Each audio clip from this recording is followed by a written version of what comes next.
with a huge round of applause. Justice Abhay Oak. Justice Oak's life is a testament to courage, integrity, and fearlessness. From the courtrooms in Thane to the Supreme Court of India, his unwavering stance on justice and truth inspires us to be bolder and principled. His contribution reflects a deep dedication to the Constitution and the people of India. Welcome, sir. Thank you for making your time out. Chiranjeev Singh. Mr. Chiranjeev Singh embodies the spirit of service. He is an exemplar of dedication to society, a distinguished former IAS officer and ambassador to UNESCO. Despite his impressive achievements, Mr. Singh remains an epitome of humility and grace, inspiring all who have the privilege of knowing him. Welcome, sir. We are honored to have you with us today. Aruna Roy. Aruna Roy is a catalyst for change and a champion of transparency and accountability. As a social activist and IAS officer turned grassroots leader, she has dedicated her life to uplifting the underprivileged and fighting corruption. Her resolute commitment to justice and equality has inspired a movement, making her a true icon of India's civil society. With her unshakable spirit and passion for change, Aruna Roy embodies the power of courage and conviction. Unfortunately, due to illness in the family, she's not able to be here with us today, but she has sent us a video message.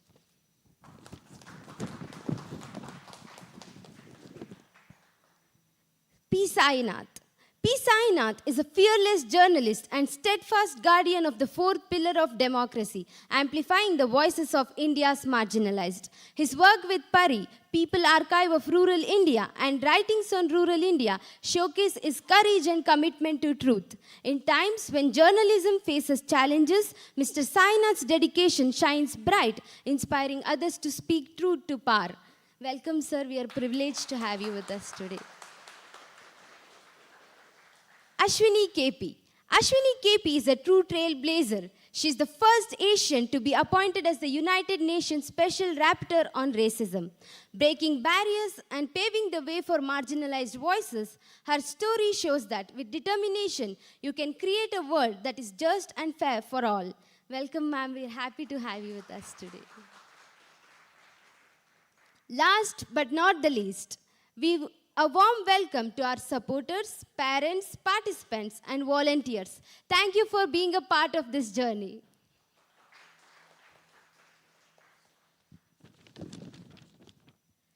Reclaim Constitution is an initiative started in 2023 to foster a constitutional culture by retracing the footsteps of the framers of our Constitution. It has always explored creative ways of engaging with the Constitution.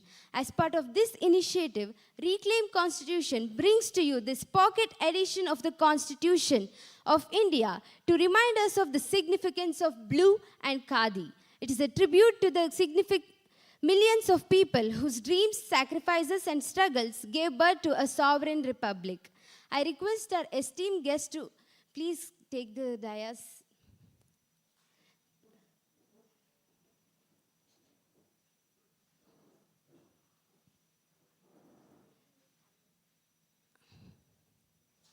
I request our beloved Professor Vijay Chandru to kindly come on the dais. We could have not come this far without the support and likes of Professor Vijay Chandru and Professor Uma Chandru, who co-founded IIACD in 2008. I request Advocate Abhishek Jaipraj to kindly come on the dais. Abhishek Jaipraj was instrumental in this publication seeing the light of the day. It's 9 months in the making, and he gave the nudge which eventually made it happen. Please give a huge round of applause.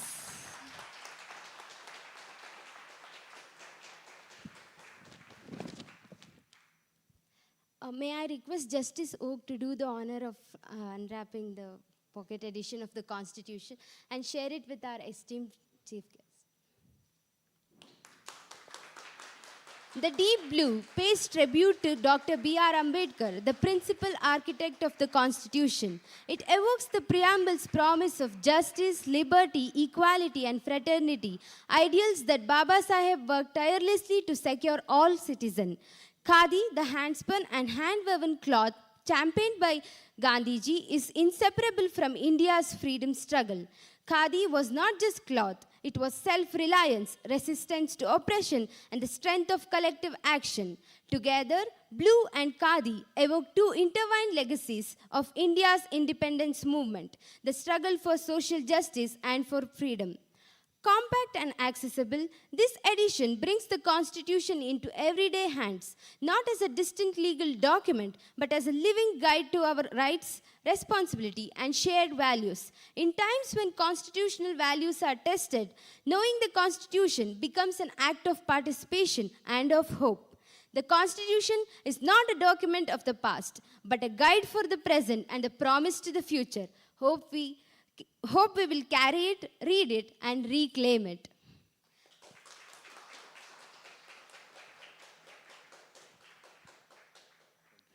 I thank all the dignitaries for gracing this occasion. I kindly request dignitaries to take back to their seats.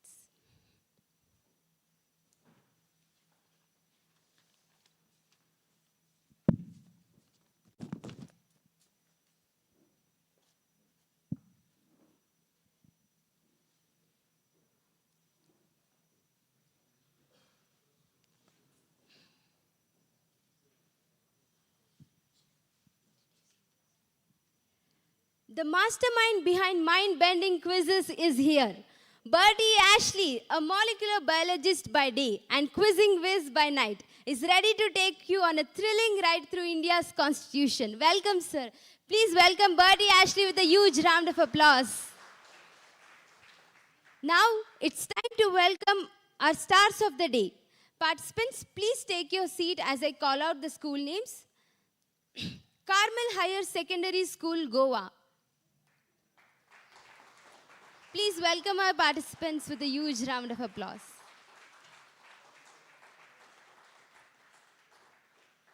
Shriram Senatorial School, Patna.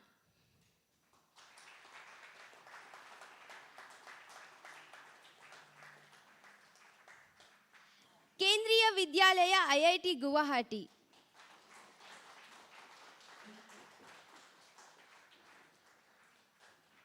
Sudarshan Vidya Mandir, Bengaluru.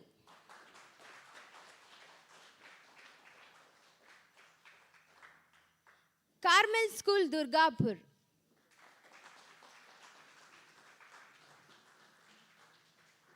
Jyoti Public School, Haryana. Now it's time to get to know our talented participants. Please introduce yourself to the audience.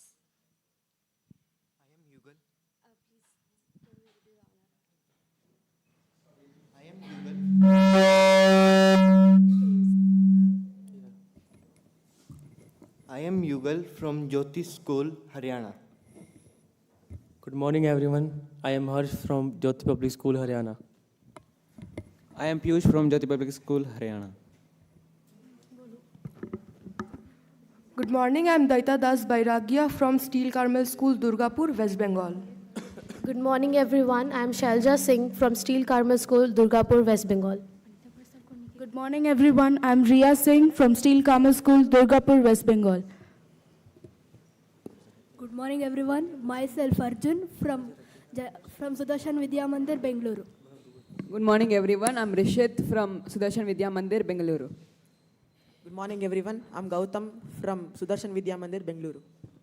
Good morning. I'm Jocelyn DeMello from Carmel High Secondary School, Goa. Good morning, everyone. I'm Violet DeCosta from Carmel High Secondary School, Goa. Good morning, everyone. I'm Ankita Tari from Carmel High Secondary School, Goa. Good morning, everyone. I am Priyanshu Raj from Shriram Sentinel School, Patna, Bihar. Good morning, everyone. I am Tanmay Lohani from Shriram Sentinel School, Bihar. Good morning, everyone. This is Vibhor Chandra Shandil, Shriram Centennial School, Patna, Bihar. Good morning, everyone. I'm Kajal Boro from KVIT Guwahati, Assam. Good morning, everyone. I'm Himakshi Das and I'm from KVIT Guwahati, Assam. Good morning. Good morning, everyone. I'm Badita Deka from KVIT Guwahati, Assam. And good morning, everyone. My name is Bertie Ashley. I am from Mysore / Bangalore / Madurai / most of the time New Belt Road, where my lab is. And can we have a round of applause for all the amazing participants who are here? Now, as Yamuna rightly said, this was a nationwide prelims. So what you're seeing here are 6 teams who were champs amongst thousands of other students. And it was a quiz that we did across the nation. Now, to just give us an idea, right, as to from where and all you come, I would request one of you, okay, I will go in order from team 1 so that the scorers can also have an idea. So somebody from Sudarshan Vidya Mandir, Bangalore, one of you, can you just tell us a little bit of your school, about the city, you know, just give us an idea about where you're coming from. This is your very first quiz? Have you done a quiz before? What do you guys usually do? Do you like, you know, cartoons, anime, whatever? Just use this opportunity because we want to get to know the future of our country. Go ahead. Yeah, the city is very good. Hold on one second. Here. Okay. The city is very good, fantastic, beautiful, and it's our home. Bangalore is our home. So we are from Sudarshan Vidya Mandir. It's a very good school. And so what do you guys do for fun? What is? We just watch movies. Yes, wow, and play cricket. And play cricket. Yes. And have you done a quiz before? Is this your Yeah, first? I recently had a quiz on this Saturday. Oh wow! Oh, full-time quizzes we have. And how did you fare? Yeah, we not get selected to the finals. No problem. I've been there many a time, and now I'm a quiz master. So maybe you'll become a quiz master soon. So good, well done, ladies and gentlemen. A round of applause for the wonderful students of Sudarshan Vidya Mandir. Aravind, team 1 to my right. Okay. Hello, we have from Carmel School, Steel City. We are supposed to say. So please let us know a little bit about your city and yourselves. So we are from Durgapur, West Bengal, and it's our very first time in this type of quiz, and we are first time coming to this city. So it's a very good city, and we are blessed to be here. So it's a very nice. It's our first time giving this type of quiz in our lives. Thank you and welcome to our wonderful city. Thank you. Have you tried the masala dosa and the filter coffee and all already? Not yet. No? Not yet. Vinay, we have to set this wrong, right? Don't worry, before we go, we will make sure you have a good masala dosa. Thank you so because that's what people will ask about first, right? So thank you for coming and welcome to our wonderful city. I know this is the first time. I hope that many more times like this you come. Thank you so much. And are you quizzers as well? Or did you get together just for this? We got together only. Excellent. I hope this also forms a lot of amazing friendships for you as well. Thank you. Right. Thank you. Ladies and gentlemen, students from Carmel School. Hi, boys. Yes, from Jyoti Public School, Lali. We are from Haryana. Our school is a state. Hold on. We are from Haryana, from Jyoti Public School. It is situated in Lali district, Fatehpur. It's our first time to visiting Karnataka. Bangalore is a good city to visit. Thank you so much. And have you been quizzing before? Like, do you do this often? No, it's our first time. Excellent. But we have given a quiz before this. Okay. What do you guys do for fun? Like, what is? Like cricket, we like cricket. Many other hobbies like visiting, traveling. Oh, lovely. So this is a good travel for you. So you're having fun. Well done. Ladies and gentlemen, the students of Jyoti Public School. Aravind, team 3. Right. Team 4. Hello, from Kendriya Vidyalaya IIT. Go ahead. Please, go ahead. We come from Kendriya Vidyalaya IIT Guwahati, and our school IIT campus is very beautiful. It's full of peace and greenery. And also our state, we have different tribal cultures. Also, we are united a lot. Wonderful. And do you do quizzing often, or what do you do? Do you guys hang out? What's the plan? My hobby is to journal a lot. Journal? Yes. Lovely. Do you use a ball pen or do you use a fountain pen or a pencil? Ball pen. There are a couple of fountain pen fans here who will later tell you that the best way to write is with a fountain pen. Okay, and how about you guys? What do you do? Read books, watch, read books. What type? Like fantasy, fiction? Friction. Novels? Friction. What type of novels do you read? The reason I'm asking is, not too far from here, there's a small street called Church Street, okay? What it doesn't have is churches. What it has is bookshops, and plenty of them, okay? If you just, take 2 steps, there'll be a bookshop. And there are so many, half of them are also called Blossoms for some reason. Okay, so go there and you can buy a lot of books and take it back. But thank you for coming and hope you have a good quiz. Ladies and gentlemen, team number 4, Kendra Vidyalaya Guwahati. Hi, from Shriram Centennial School, Patna. Tell us about yourself. We are from Patna, Bihar. It is our first time in Bangalore, and it is a very nice city. We saw a nice infrastructure, and air is fresh. Thank you. Okay. So what do you guys do? You do also quiz? What do you do? It is our first time in such a quiz competition. Wonderful. We have not participated in. That's fantastic. It's really nice to see people doing quizzing for the first time. Thank you for coming, and I hope you also have a great time here. Guys, ladies and gentlemen, Shriram Central School, Team 5. Hello. Hello, we are from Goa, Carmel College Higher Secondary School, Novem. This is our first time for the quiz. We are really excited as well as nervous. No problem. Don't worry. It'll be fun. Okay? And so what do you do? What all do you do? I like to write poetry. Oh, lovely. Okay.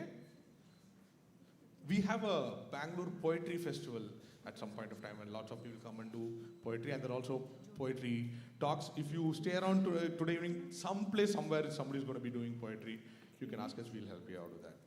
How about you guys? What would you like to do? I like traveling to different places. First time to Bangalore? Yes. You having fun so far? Yeah.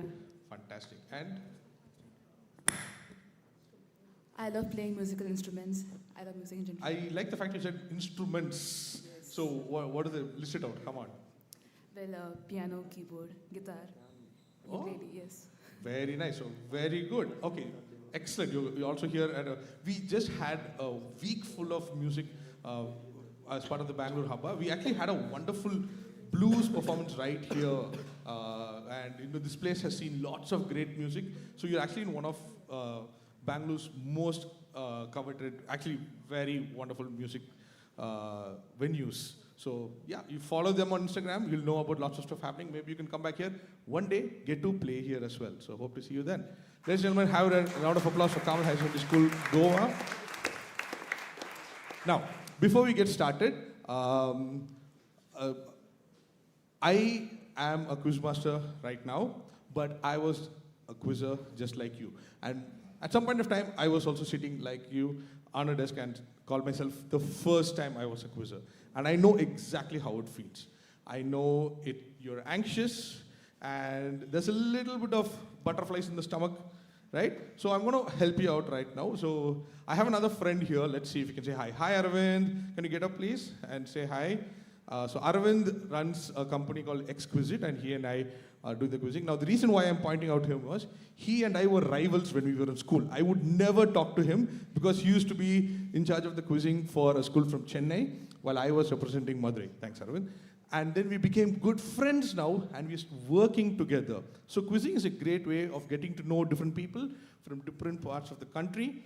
And we are all brought together by one thing, curiosity, okay? And we're all brought together by the love of facts and trivia, right? So one thing that Arvind and I, and all the other people here who love quizzing would tell you is that it is fun, right? Don't worry about getting something wrong, okay? There's no judgment here. We will make mistakes. I have made many mistakes myself. Fun fact for the audience, how many of you remember Bonvita quiz contest by Derek O'Brien? It used to be on TV all the time? Okay, my mother's watching this on live stream, so she knows what story is coming up. So I represented Madurai, and myself and my classmate, we were at the Bonvita quiz contest at the district finals, and there was a tie for the last question, okay? And the Lloyd Saldana, who was a QM at that time, comes up, and his question on buzzer is, what is the, okay, Vinay, if you know the answer, don't buzz, okay? What is the designation of TN session? Was the question. Now, everybody, already people in the audience are putting up their hands and all. Okay, now, yes ma'am, can you tell us, you put your hand up first. First, let us know your name. Hi, yes, what is the answer? At that point of time, what was he? Excellent. Chief Election Commissioner of India. Well done. Can we have a round of applause? Now, you know what happened? I buzzed. Okay, I buzzed. And my teammate was like, wow, destination, no. I heard it as destination, and I said New Delhi. Okay, and my mother's in the audience, she's like, no.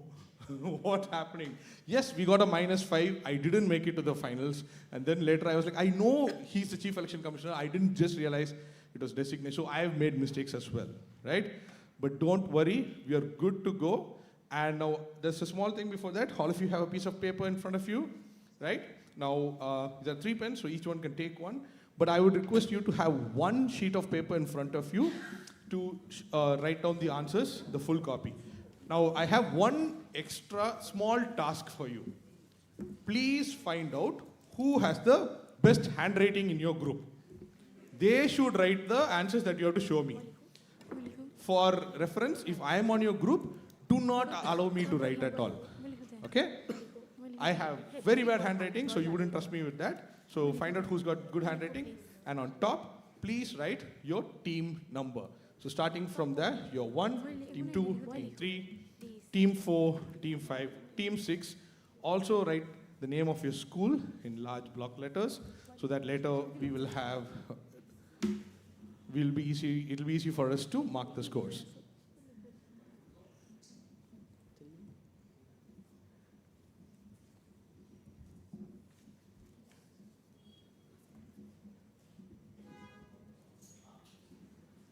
Okay, we're good? Right. So, ladies and gentlemen, a round of applause for the 6 finalists of the Reclaim Constitution quiz, the grand finale.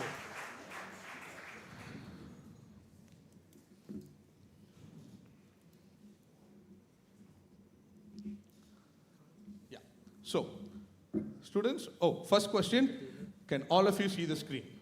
That's what's important. I am not important here. All the content is on the screen. As long as you can read and see the picture on the screen, we are good, okay? So there are 6 rounds today, 2 infinite bounces, 2 written rounds, then we have a word origins and a buzzer round, okay? So as we come to each round, I will tell you the rules, so you will also understand where we're going with this. This is a picture from the Reclaim Constitution drive that has been happening over the last 1 year. You will see lots of interesting pictures and images. Obviously, copyright belongs to those who own it. This one is to Reclaim Constitution, right? Let's head to Pounds 1, okay? Now, boys and girls, I will now explain how this works. Now, in a normal quizzing circumstance, you usually say question 1 to team 1, question 2 to team 2, so on and so forth, correct? Now, unfortunately, what happens is, you might tell me, sir, they got all the easy questions, I got all the tough questions. We knew that answer, but the question did not come to us. Okay, now to me, that doesn't sound fair, right? So what we have done is made it a little bit difficult for me, and to make sure I get my steps in, yeah, I've done only like 2,000 today, so I'm going to be running around a lot. Why? Because every time a question comes up on the screen, it's open to all 6 teams at the same time. Okay? It's all open to all of you at the same time.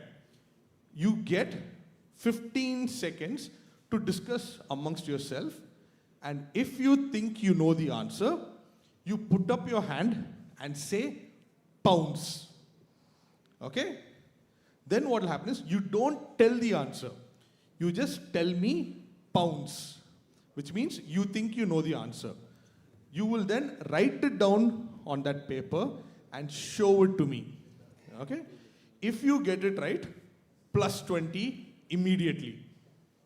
Okay? But if you get it wrong, it's a -10. Okay? Now, let's say you don't know the answer. You're not sure of the answer. Don't pounce. Don't put up your hand after you discuss. Just sit. Right? I will go check the answers on the sheets, and then I will come one by one in like a normal quiz. At that point of time, you can tell me the answer. If you get it right, +10. But if you get it wrong, no problem. No negatives. It just keeps passing. If you get it on pass also, it's still a +10. Okay? On pass also, we'll give them full points. There's no half points there. Understood? Now, I will do one small example. Right? I'm going to ask a question. It's not on the screen. You want to look at me? And if you think you know the answer, you just put up your hand and say pounce. I'll give you 15 seconds. Okay? What color would you associate with Dr. Ambedkar? What color would you associate with Dr. Ambedkar? If you have discussed, I'll give you 10 seconds. If you know the answer, just put up your hand and say pounce. It's already, okay, then put up your hand. Nicely put up your hand. Okay. So team 1 is pouncing. I have 5 seconds left. 5, 4. You're also pouncing? Very good. 3, 2, 1, 0. Excellent. So team 1 and team 2 have pounced. Okay, so I'll come to you so you have to write it down. Okay, can you write it down, please? Okay, so 2 teams have written it down. So I'll go straight to team number 3. Hi. So just name a color which you would associate with Dr. Ambedkar. Just say, this is not for points, this is an example. So just say it out. You have to tell it out in the mic. This is a direct question. Blue. Blue. And that is the right answer. Okay. Now, how it works? Team 3 gets 10 points because they got it on direct. Both the teams also wrote down blue. So they get 20, 20, and 10. Understood? That's how it works. If you think you know the answer, put your hand up, say pounds, write the answer, I will check, and they'll come one by one. Team 3, understood? Okay? If you get it wrong, no problem. It will be just 0. Excellent? Now, ladies and gentlemen, we also have prizes for those in the audience. Every round will start with an audience question. So at that point also, I would request you to put up your hand, and then I'll come to you. I'll just request one thing, to introduce yourself. Please introduce yourself so we know who we're talking to, and then let us know about what your answers. Again, if you get it wrong, no problem, no judgment. We want more people to interact and engage with. That's it. So also, I have to give a shout out to the hardest working person for the last 2 days, running only on cabin right now, Vinay over here, and the team, entire team of Reclaim Constitution. Can we have a round of applause for all the volunteers from different colleges? Great job. And yeah, hats off, Vinay. Good job. Okay, yes, we have a doubt. Oh, it's okay. It's very cold. Please turn off the AC is what I've been told. Audience also agrees with you. We'll get on to it. Don't worry. Right. So we have an audience question here. So, ladies and gentlemen, yeah. So let's go to the question. It is widely believed that the president of the Association of Scientific Workers of India coined this term while writing a book when he was in jail. But a Jesuit scholar, Thomas Aloysius Hughes, had already used this term in 1893. So I'm looking for a specific term, which is in part 4A of our Constitution, and a further clue. It gives me great pleasure to say this. India is the only country in the world in which the Constitution has this specific term or phrase. Okay? I can see somebody getting very excited to answer, but he's waiting for other people in the audience. Yes, no, there's no judgment. You can put up your hand. That. Hello, sir. How do you do? Can we pass the mic on here?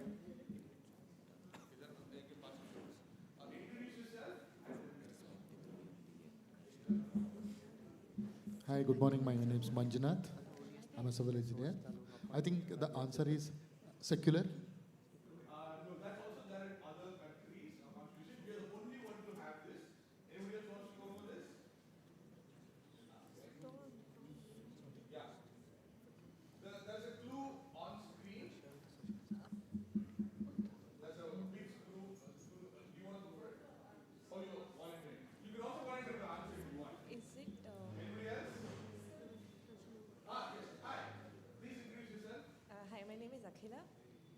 this scientific temper?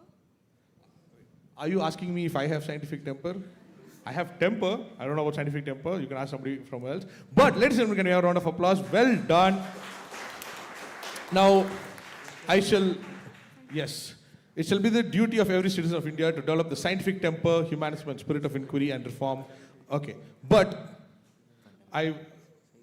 no, we'll go explanation. Yes. Instead of me taking this forward, I'll pass on the mic to the Honorable Justice. Yes, sir.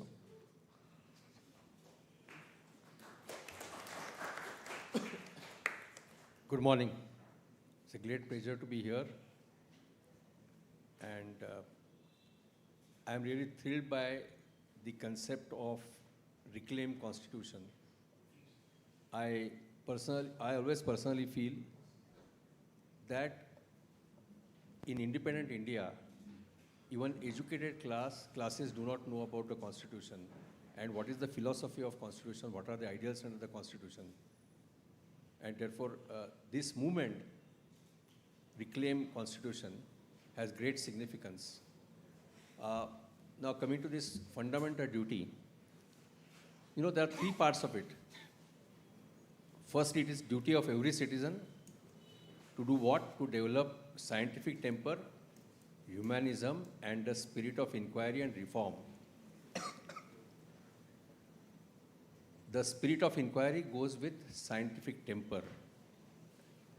Now, please remember, is for young boys and girls, this is duty of every citizen. And I want to explain to you a constitutional concept.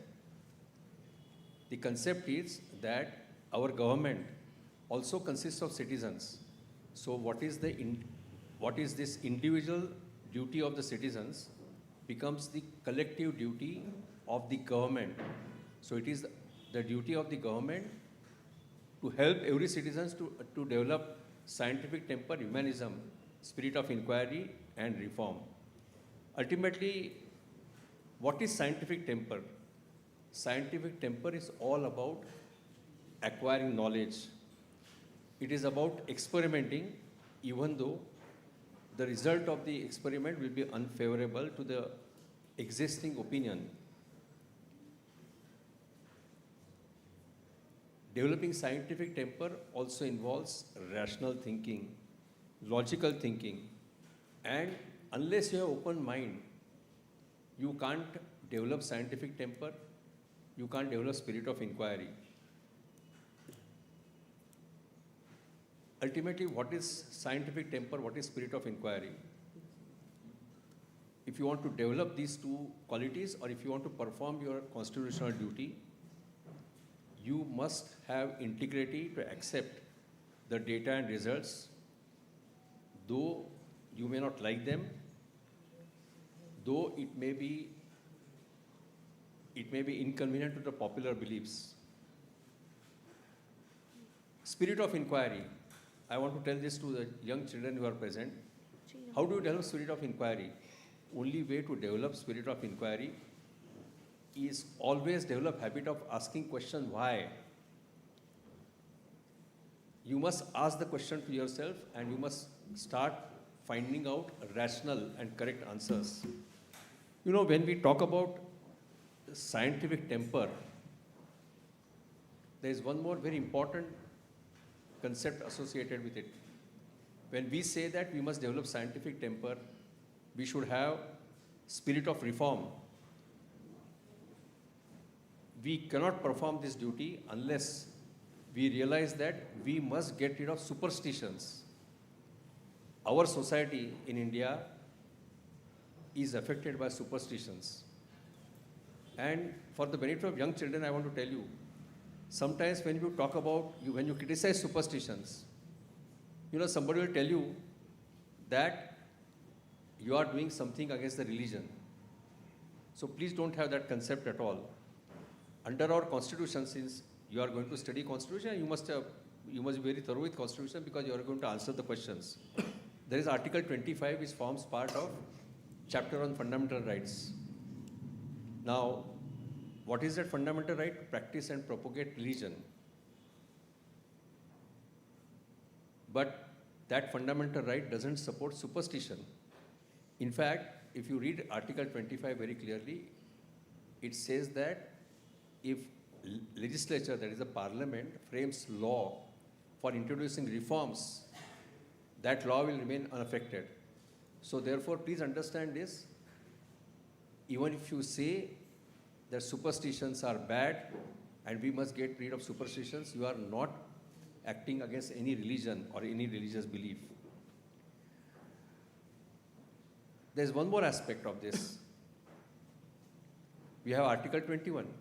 You must have studied Article 21. It looks very innocuous, that no person shall be deprived of his liberty without following process of law. But Article 21 has very expansive meaning. Article 21 confers right on every human being who is in India to live with dignity and to live with very meaningful life. And children, please remember one thing. Unless you develop scientific temper, unless you have spirit of inquiry and reform, you cannot lead a dignified and meaningful life. Because for leading dignified and meaningful life, you need scientific temper. Ultimately, what is scientific temper? I want to ask you this. Scientific temper is testing everything around you on the basis of science. Because you can't forget that we have made progress only with the help of science. And I want to share with you some important aspects about this scientific temper and spirit of inquiry and reform. Please remember one thing. I'll start with reform. No religion can survive without reforms. And if you read the speeches of many great religious leaders belonging to all religions during last 1,000 years, I'll put it that way, most of them have advocated reforms. And why reforms are necessary? As we make progress in science, as we keep on learning new things out of our desire to have scientific temper, the religion must also improve. There must be reforms in the religion. And so therefore, reform is the word used not only Article 51AH, it is also there in the latter part of Article 25. Superstition, I'll give you one example. Now please remember one thing. When you stand in a platform and say that this is wrong, this is superstition, this is not religion, you must be backed by science, and you must be backed with scientific experiments and the conclusions. I want to share with only one thing with you. You must have heard about astrology. Somebody claims that, I will predict how a person is going to live his future life. There were two great personalities in Maharashtra. I am giving example of Maharashtra because I am born and brought up in that state. One was Dr. Narendra Dabholkar, who was a rationalist, and one was very eminent scientist, Dr. Jayant Naralkar, who recently passed away. Dr. Jayant Naralkar is somebody who devoted his life entirely to science and then to teaching in Pune. In fact, he was in Cambridge. He was associated with Sir Fred Hoyle, and he came very close to winning Nobel Prize. But he came back to India and started teaching. Now, these two gentlemen came together and they made a scientific study of astrology. And they did not say that, no, we are the experts, we'll conduct the study. They took help of Inter-University Center for Astronomy and Astrophysics, Statistics Department of very renowned university, Savitribai Phule University, Pune. They conducted study and they published their work and demonstrated that astrology is not the science. Now, why they could do it? Because they had this scientific temper, spirit of inquiry and reform. And mind you, both of them have written, it is my perception, I may be wrong, that nobody could counter what they wrote about their conclusions after conducting the experiment. Because there is one more angle to it, and that has direct connection with this scientific temper, humanism, and especially scientific temper. We are all human beings, and we must believe in our abilities. We must believe in developing our own future. We can't depend on astrology. Ultimately, our life is our life. And we have to make efforts to make that life worthwhile. We have to make our own efforts to succeed in the life. Such predictions are not going to help you. So therefore, this is very important. Don't accept anything for its face value. Apply your mind. Apply science. See, today, in this hall and in daily life, we use these gadgets made up due to advancement of technology. Now, on one hand, we'll use technology, but on the other hand, we will not have a scientific temper. This is completely inconsistent. And please remember, this is contrary to the Constitution. This is your fundamental duty. Please remember this. Now, let us talk about humanism. See, in the Constitution, if you study in the preamble also, there is fraternity. Humanism has some connection with fraternity. Ultimately, what is humanism? Humanism, compassion is essential part of humanism. Upholding dignity of others is humanism. Unless you have democratic lifestyle, you can't say that you have done your duty of developing humanism. Ultimately, what is the aim of humanism? To ensure that we have more humane society.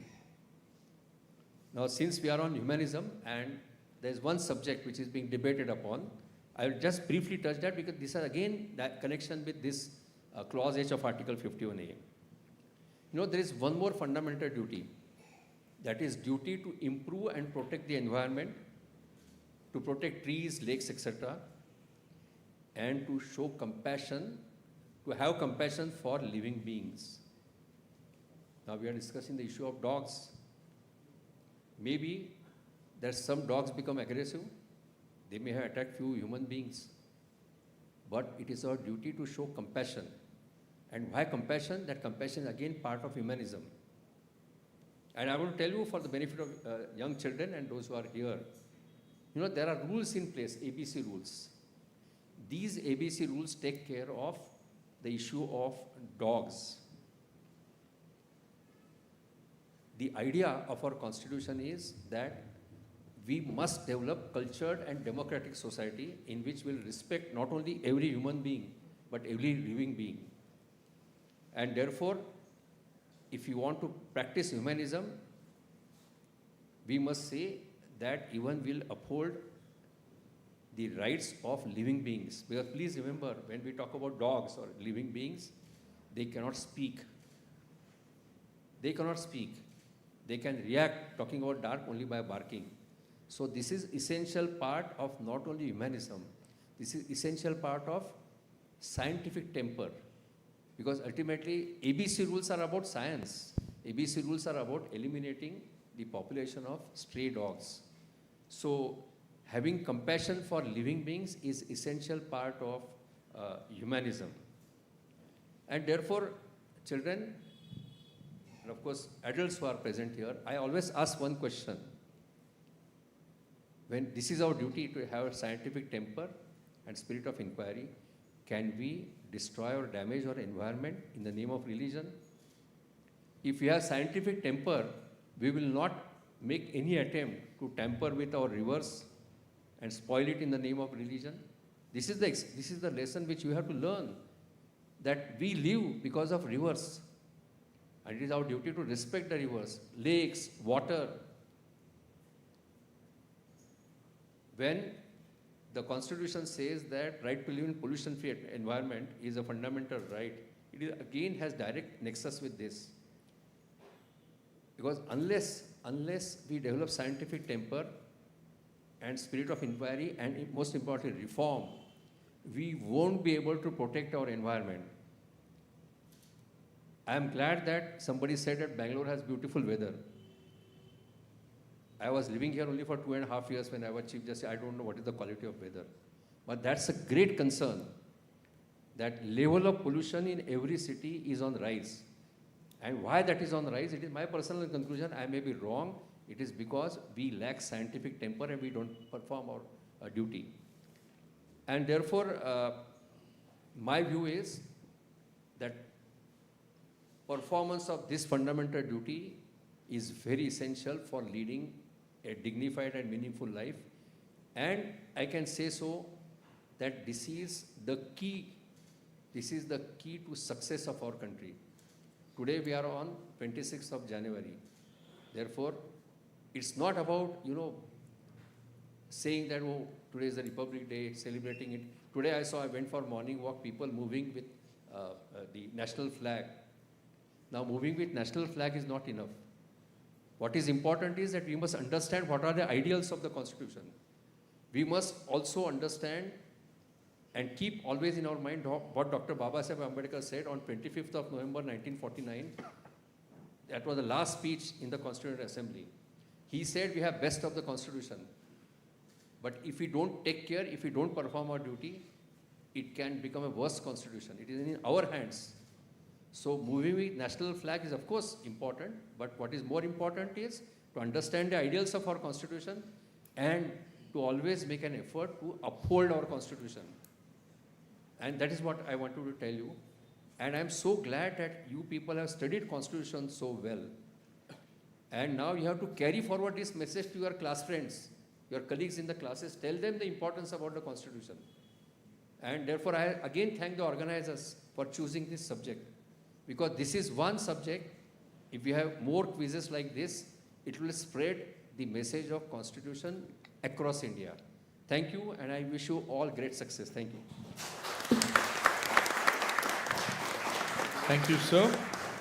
And we have an audience prize as well to the lady at the back. You get a copy of the Constitution. There you go. Okay, boys and girls, we ready? Let's go. So you know how pounds works, right? You see the question. If you think you know the answer, 15 seconds, write the answer down. Keep your hand up. I'll come and check. And then we will go ahead, right? Okay, question number one, round number one, question number one. Okay, so the traditional hat from a state of India is part of this logo. See that big blue color square?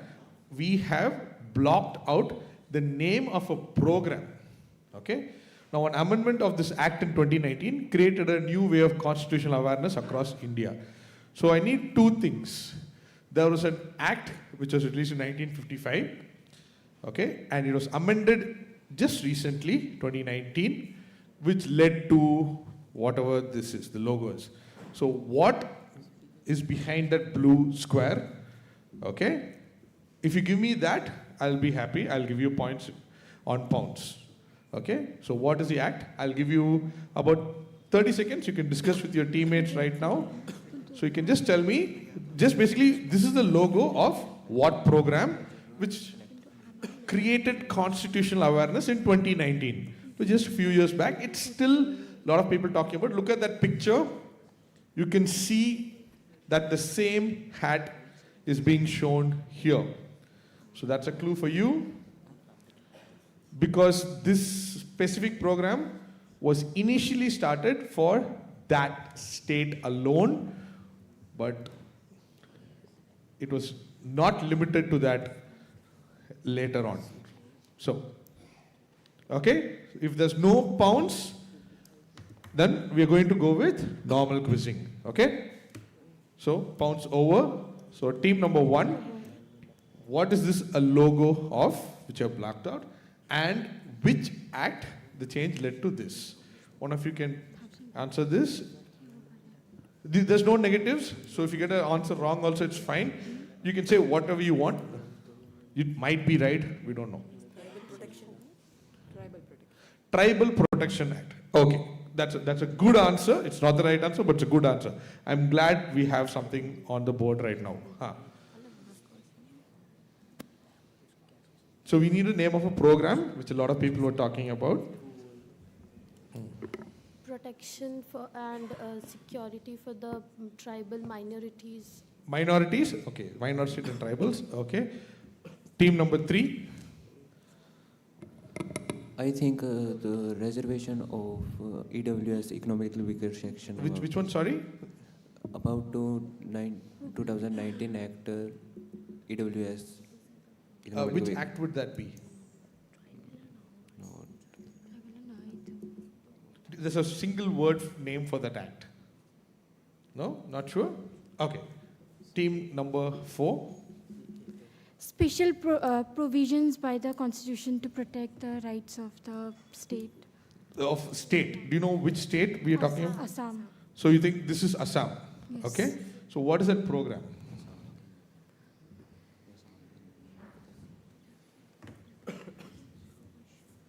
No? Okay, we'll get back to you. Team number 5. It might be preserving the culture of tribals or the rural areas. Okay. Culture of tribal areas. Tribal areas or rural areas. Okay. And team number 6.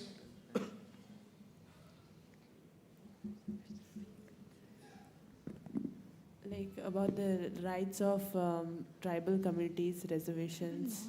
Okay. Like an act to protect their rights. Okay. Very interesting. Everybody went for tribal and communities.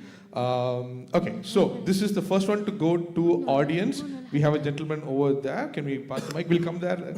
No, everybody will get a chance. This person over there. And then we'll come back and I'll see how many points we can give away. Hello, sir. Good morning. Please introduce yourself first. Hello. I am Arvind from Patna. Namaskar, sir. Yes, please. Just two things. That's a logo of which organization or whatever I program? think this is Citizenship Act of 1955. And logo is NRC. And that's all we wanted. Well done, sir. Thank you so much. This is the National Register of Citizens and the Citizenship Act of 1955. Now, I don't want the first one to go empty. So can we give table number 4 5 points for figuring out, because that is Assam. Because if you can see the logo, it was initially designed to be in place only in Assam. And that's how it started. Then obviously it kind of escalated and then it became an issue which a lot of people talked about. That brought about constitutional awareness. Good job, table number 4, for figuring out it's Assam from the hat. Well done. Right. Okay, so we're all ready for question number 2. Now you know how it works? Okay, so all of these logos connect to one person who is in the Constituent Assembly. Okay, so I need the name of that person. So how does all of this connect? So you have the Mohan Bagan Athletic Club. This person played hockey for them, then with St. John's College, Oxford, then with Wimbledon Hockey Club, and that is the Delhi Cricket Association, which he started. I think he was one of the first people to be part of it. President. He was president of that. Then the football club, the Delhi Flying Club, then the party which you might be able to narrow down on who that person is. So this is, we have a pounce. Keep your hand up if you're pouncing. We have a pounce from table number 3, right? Just write it down, please. Okay, we have a pounce from table number 3, which I have seen. I'm closing pounce in 5, 4, 3, 2. Are you pouncing? Yeah, you have to say pounce so that you take my attention and you write it down. Okay, cool. We have 2 pounces, 3 and 5. Okay, so it's a direct question to table number 2. The first question was to table 1. Nobody answered, so it's to table number 2. Name a person from the Constituent Assembly who satisfies all these connections. Into the mic, please. H.C. Mukherjee. H.C. Mukherjee. Okay. Table number 4.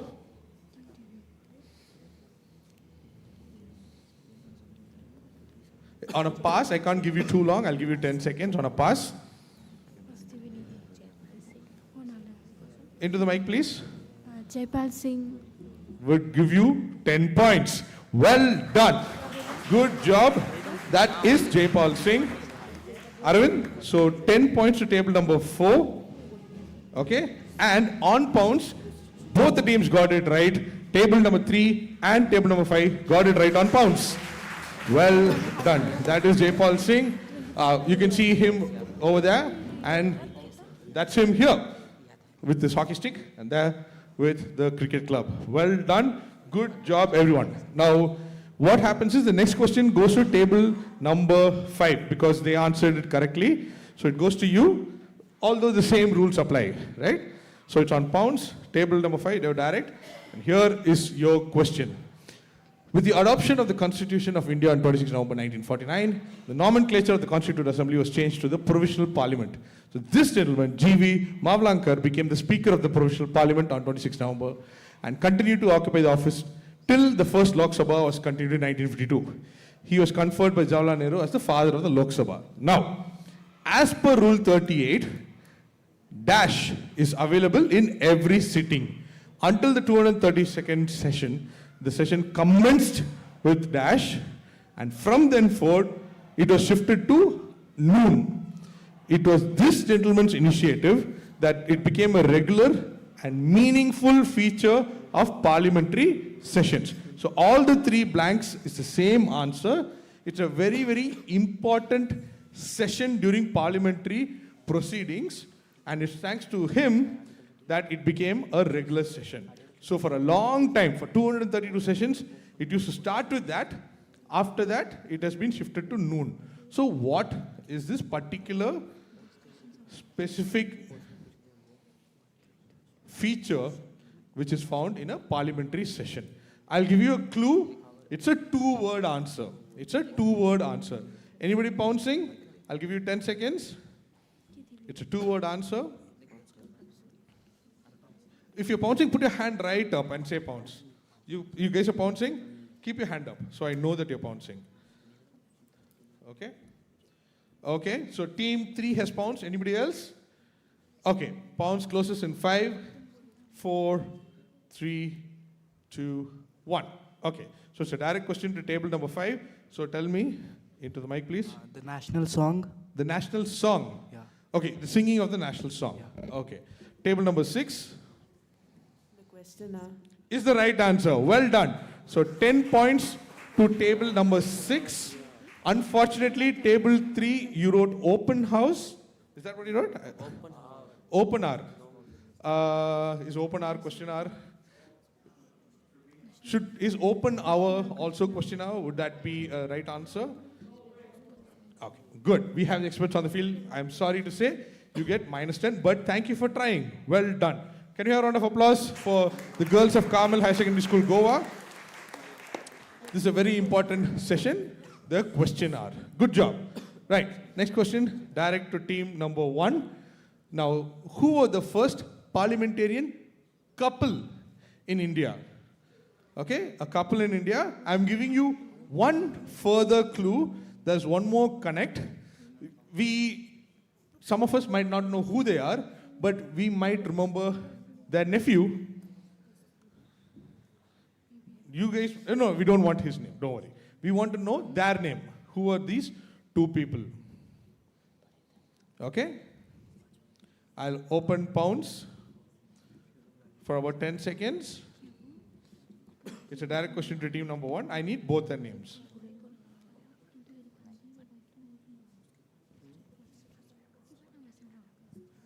Okay, I've been asked to tell you that Gandhiji is not part of this.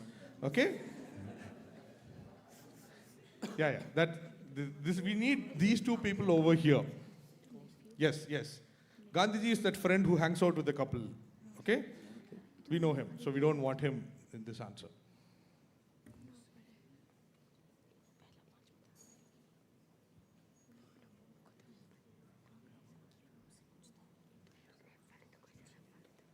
Okay, so I'll close pounds.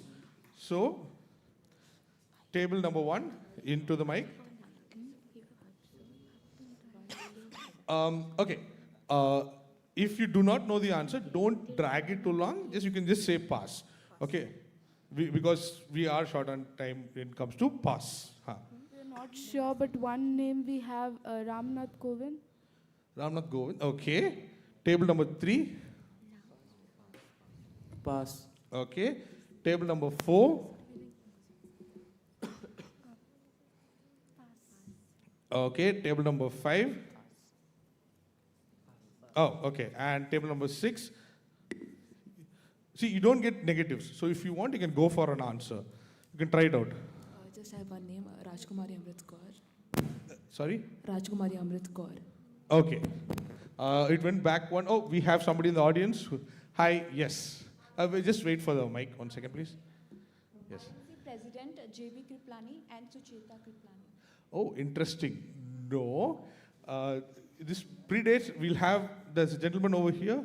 Oh, the same answer you had. There's somebody in the back then. No. If this... Yeah, they were members of the Constituent Assembly. Both of them. Yes, sir. I think Subrata Joshi and G.D. Joshi. Interesting. Okay. I think we will, thank you, sir. I think I get to take a book home now because we are looking at Dakshayani and Raman Velayudan. Yes. So they were the very first parliamentary couple.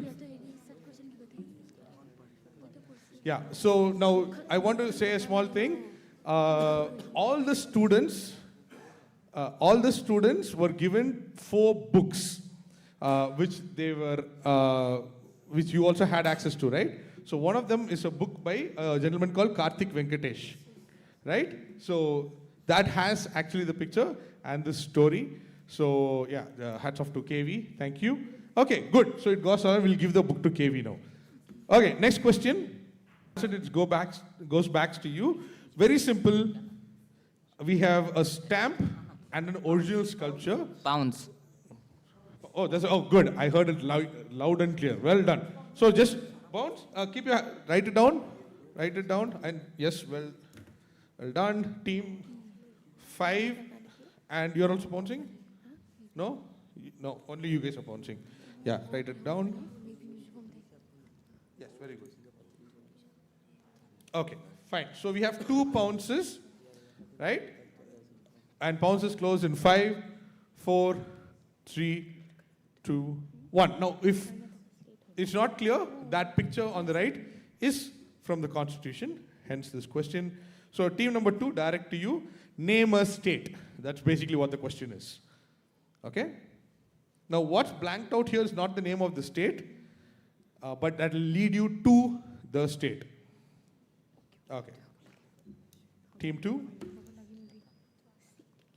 See, there are only 25 answers or 27 answers you can come up with.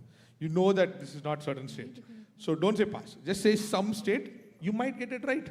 What does it feel like? What's the vibe you're getting? Which state do you think will have something like this? Tell me. Don't say pass. Just come up with an idea. Maharashtra. Maharashtra. Table number 3.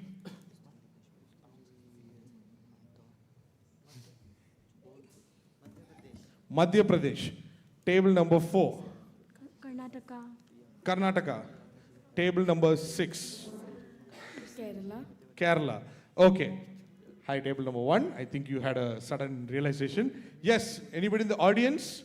Audience, you also have to tell me what is the name of the house if you can. But give me the state first.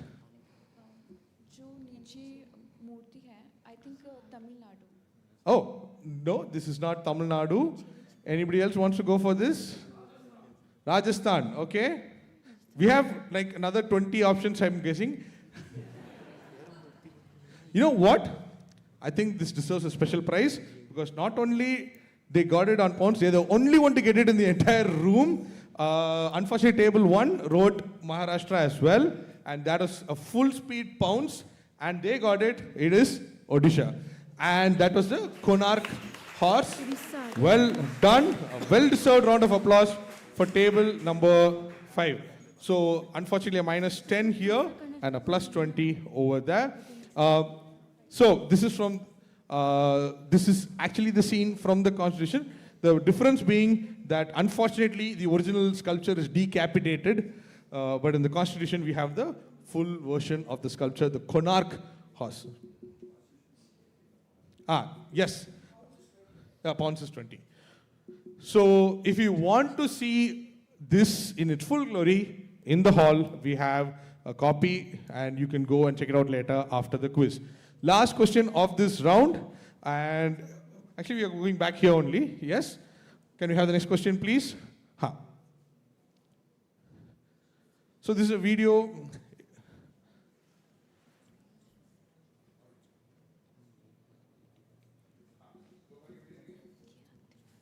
So just tell me, under which section was Gandhiji charged? Name or number?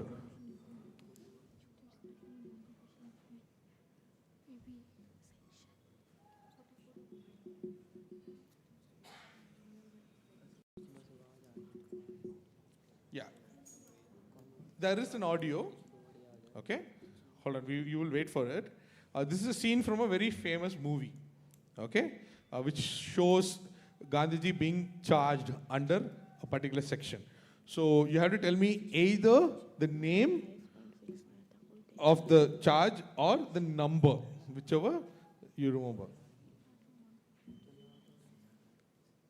Check my name. I heard something.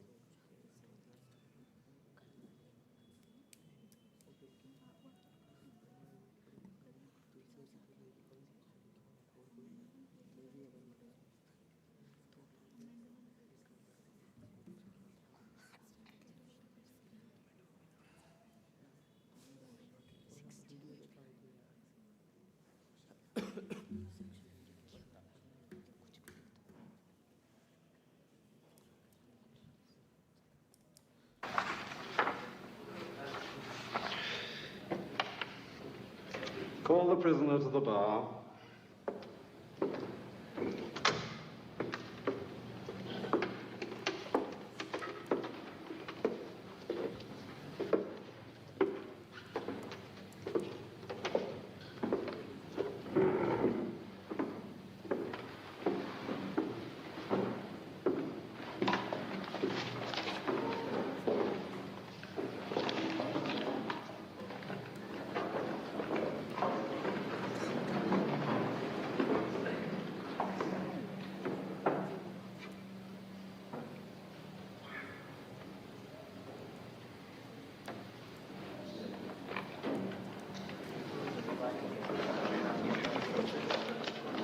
Non-cooperation has one aim, the overthrow of the government.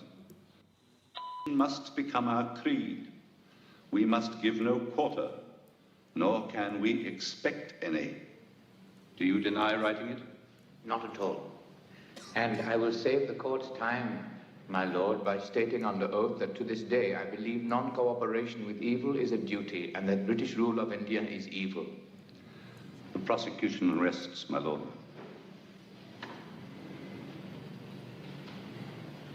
I presume you are conducting your own defense, Mr. Gandhi. I have no defense, my lord. I'm guilty as charged. And if you truly believe in the system of law you administer in my country, you must inflict on me the severest penalty possible.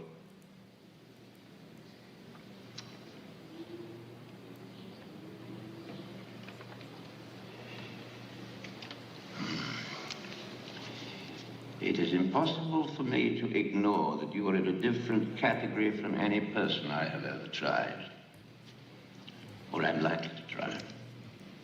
Nevertheless, it is my duty to sentence you to 6 years imprisonment. Okay.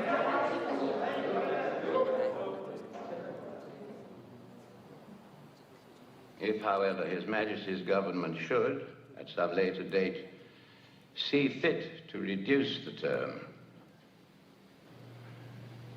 no one will be better pleased than I.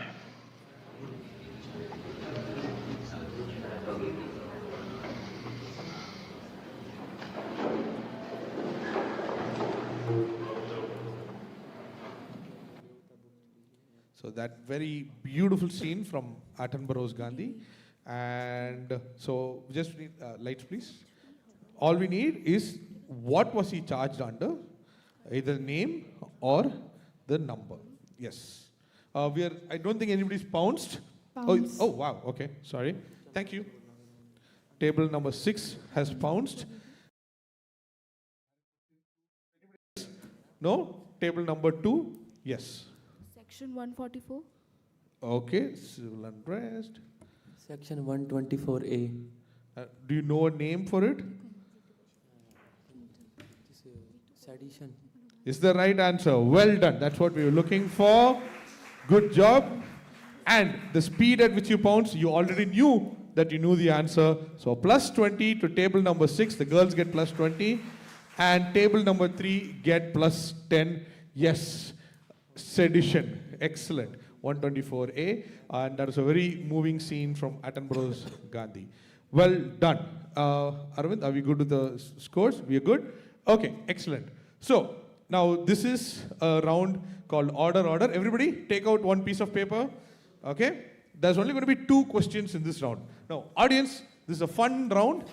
You will end up talking to your neighbor and trying to figure out what the answer is. I would request you to do it a little silently so that the answer doesn't come out. So, kids, this is how it's going to work. There's going to be 6 items on the screen.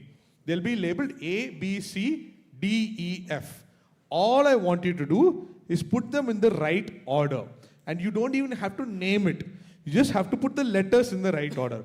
For example, if I put a picture of an elephant under A, a picture of a hippopotamus under B, and a zebra under C, and I ask you to put in alphabetical order,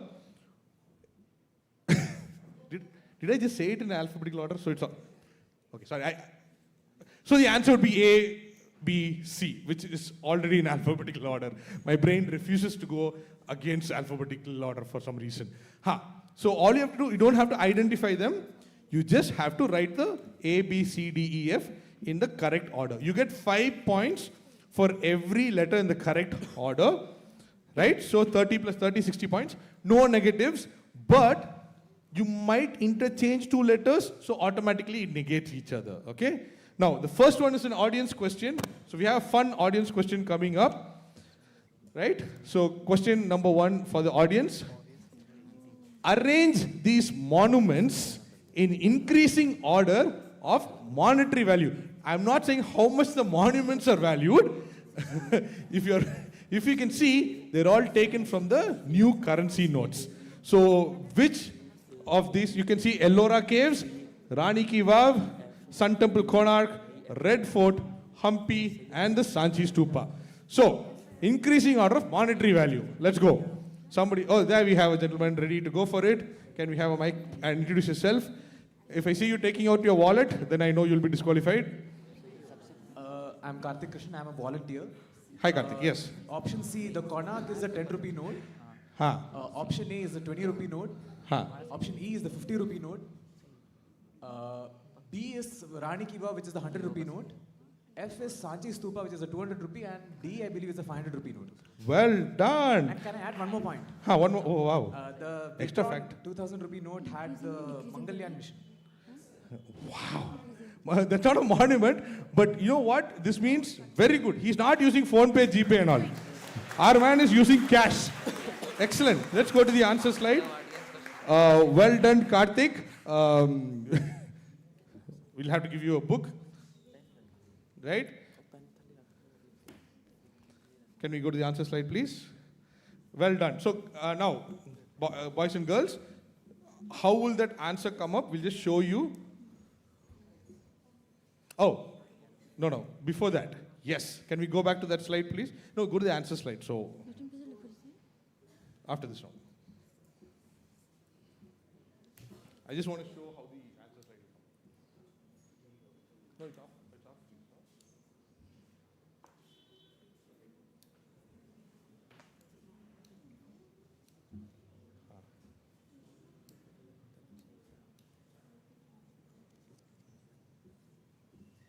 So, did you see all the monuments? I had A, B, C, D, E, and F, right? Yeah. So, when I want the answers, just go to the answer slide. See on top, it says CAEBFD. So that's how I want your answers to be. It has to be a line of letters. Understood? And each correct one is 5 points. Now, as always, at the end, can you have the lights on, please? At the end of audience question, I would request Charanjeev Singh, sir, to talk to us about, let's go back to the slide with the monuments, please. Yes, sir.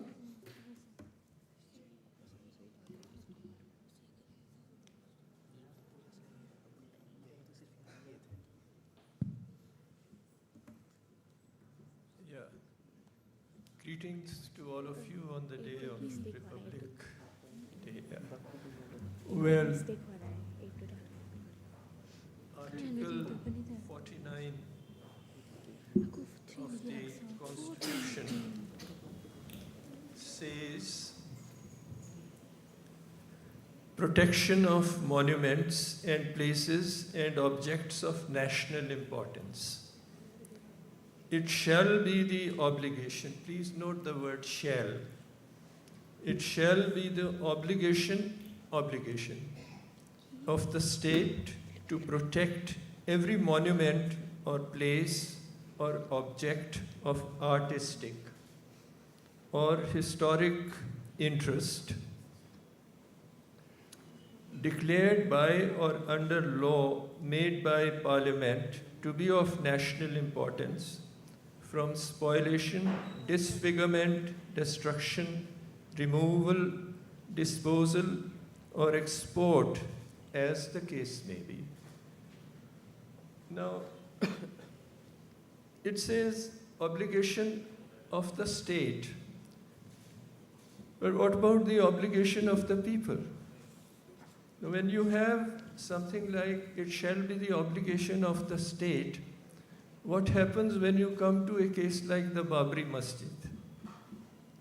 It was a protected monument. Was it the duty of the state to protect it? Well, these are the questions which come up when you look at the implementation of Constitution in practice. Broadly, I would say that this article, this section is about culture in its larger meaning. It's not just the monuments, because it says artistic importance, and it's about the cultural heritage, the entire culture.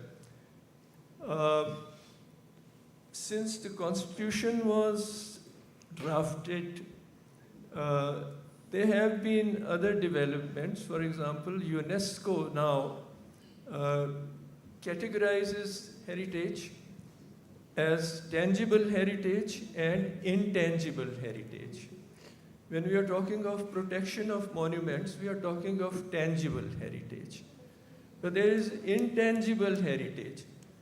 All your literature, your music, your dance, your even food. For example, the French cuisine has been declared as the World Heritage. I mean, UNESCO has this convention of declaring World Heritage under intangible heritage. So, intangible heritage is a very wide term. And when we talk of preservation of heritage, our tradition, our culture, largely we are talking of preservation of our culture, our music, our traditions. For example, in the list of endangered languages, which UNESCO produces every year, many languages of India also are included. Is it not the duty of the state to preserve those languages? Justice Oak comes from Maharashtra, and there is one tribe in Maharashtra, a very small tribe in a pocket of Maharashtra, which has a unique language which doesn't belong to either the Dravidian family or the Aryan family, and it's not known to which linguistic family it belongs. So is it not the duty of the state to protect this language? What about our classical music, the transmission of classical dances, etc.? Culture, of course, is not static. Culture is like a river. It's a flowing river. So what is our duty towards the protection of our heritage? And I repeat that heritage is both tangible and intangible. Now, probably we need to amend this section by saying that yes, we need to protect our intangible heritage also. So it's a very wide term, and what is it? What is culture in its larger sense? Is it the way we live, or is it the certain values by which we live? So I would like you to just think about it. Now, coming back, for example, to this question of the Babri Masjid, it was a protected monument. but it has been demolished. And a temple has been constructed there on the ground that this was the birthplace of Bhagwan Ram. Now, interestingly, I'll tell you something which most people do not outside Punjab know. In district Patiala, there is a place called Khudam, which is traditionally believed as the place of Mata Kaushalya. There is a temple to her also. And the local legend is that the first delivery always takes place at the parents' house. And Mata Kaushalya came to this village to give birth to Lord Ram. So according to this legend, the birthplace of Lord Ram is not Ayodhya, but this village in district Patiala. So what does one make of this? Should this village and this temple which is there in the name of Mata Kaushalya be treated as a place of national importance and heritage? Incidentally, near Amritsar, there is a place called Ram Tirath, which is believed to be the ashram of Rishi Valmiki. And this is where Ramayana was recited first. And then Love went on to found the city of Lahore, and Kush went on to found the city of Kasur. So if you look at these things, and then you see what exactly is our heritage which we are going to protect. These are the questions which the young minds should also be pondering about. Was the government amiss in not protecting the Babri Masjid, which was a protected monument? And what about the monuments which are not declared as preserved monuments? Under the Monuments Act, every state has its own act and ASI has its act. Any building which is more than 100 years old can be declared as a protected monument. But there are other places which are not declared, and it's not about buildings only, places of interest. For example, there are many places in Karnataka where you have prehistoric rock art. They have not been declared as protected. But is it not the duty of the state and the people? And I would say, is it only the state which has to protect our heritage? What about the duty of the individual to protect the heritage? According to one estimate, some 11,000 places in the state of Karnataka can be treated as places of interest as far as heritage is concerned. They can be declared as monuments. What about the duty of the local population to protect this? So are the people sensitive to what is around them as their heritage? So it's not just about the protection of the monuments, it's about the protection of our heritage. And I'm sure all of you now would be looking at the constitutional protection of the monuments. It's not just the duty of the Archaeological Survey of India and the state departments of archaeology to protect our heritage. It is the duty of every citizen to protect the heritage. You go to various monuments and you see people scratching their names. How do we educate people not to do things which damage the heritage? It's a question of sensitiveness, being sensitive to what is around you. Ultimately, as you just heard from Justice Oak, it is your total sensitiveness to what is around you. Are we sensitive to our heritage? And heritage also includes your environment. Are we sensitive to that? He mentioned about rivers. Incidentally, now there is a move to declare rivers as persons with rights. The rights of rivers are being recognized even in some countries. Here also, I think the state of Uttarakhand has declared a river as Ganga River as an entity with rights. When we dam the rivers, are we not damaging our heritage? Or are we not violating the rights of the rivers? Can we have the same irrigation and the same benefits from run-of-the-river projects rather than damming them? Because now the evidence is strong that large dams create many adverse consequences. For example, even earthquakes. The Koina earthquake was the result of the dam, and there are other very serious environmental consequences.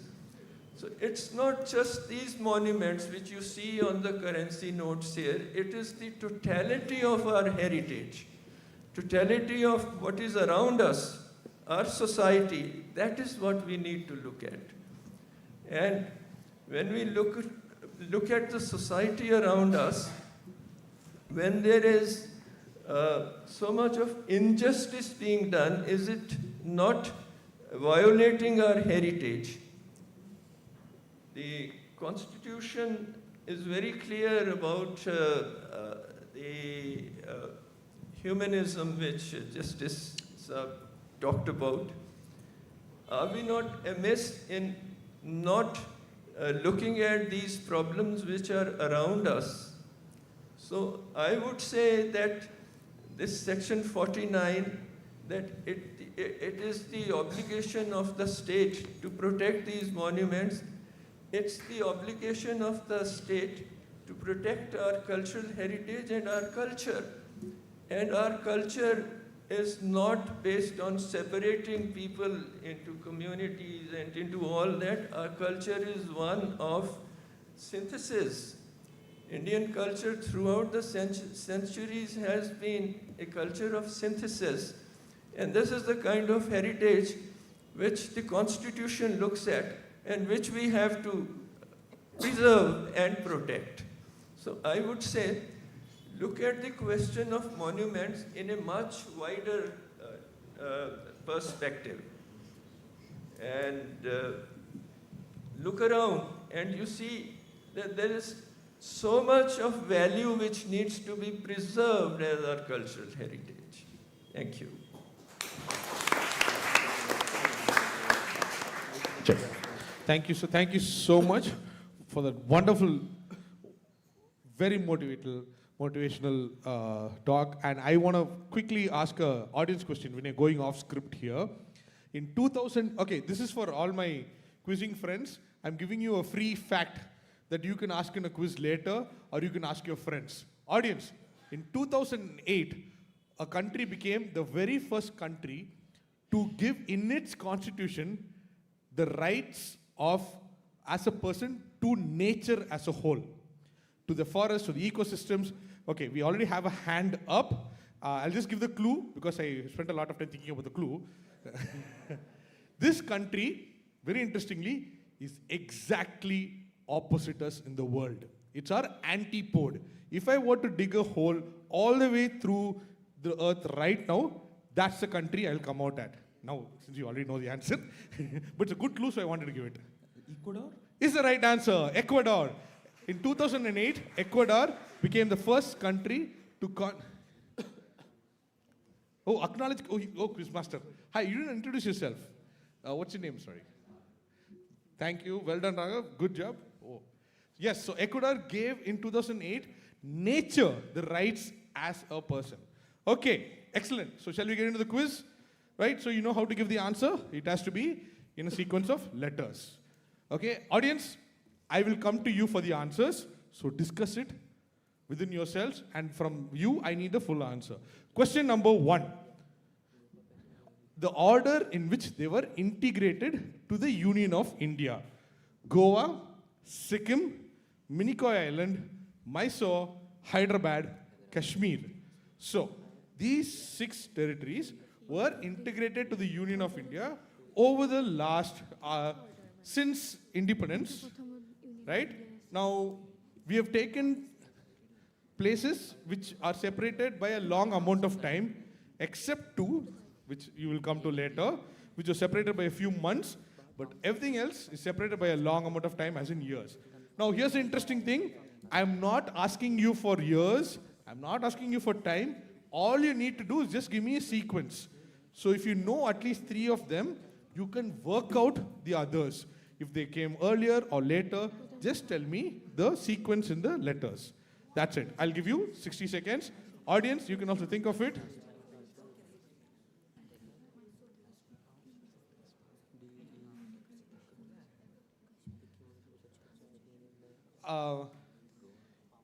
Okay, also before that, if you're taking pictures and videos on Instagram, it's Reclaim Constitution. Hashtag Reclaim Constitution. We want people to know about what's happening, why we are doing this. Please feel free to share your thoughts and your comments. Yes? No, it's not a bounce. We have another question also. Just write it in order. Okay, done? All teams done? Okay, question number 2. Okay, so arrange these members of the Constituent Assembly in alphabetical order. So all of them have a stamp in their name, and what we have done is we have blanked out the name on the stamp, and you just have to arrange them in alphabetical order. So identify who they are, but we are not asking you for their names, right? So if you can identify 3 of them at least, you'll know where they are in the alphabetical order, and then finish the rest.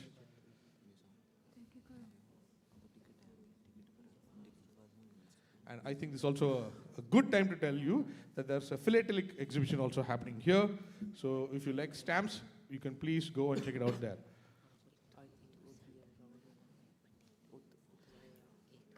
If there's anybody from around Alsur area, you better get F.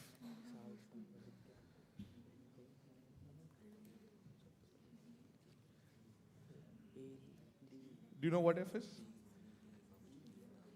Huh? D. See, I am from Madurai. If I don't get D, it is embarrassing for my entire generations of family. Okay, hey, hi, Feda, super. 1 egg only I'm getting. That egg also if you take away. Okay, students. Now let's go back to 1. Let's work 1 and show them so quickly they can see. Guys, this is question number 1. In which order were these territories integrated to the Union of India?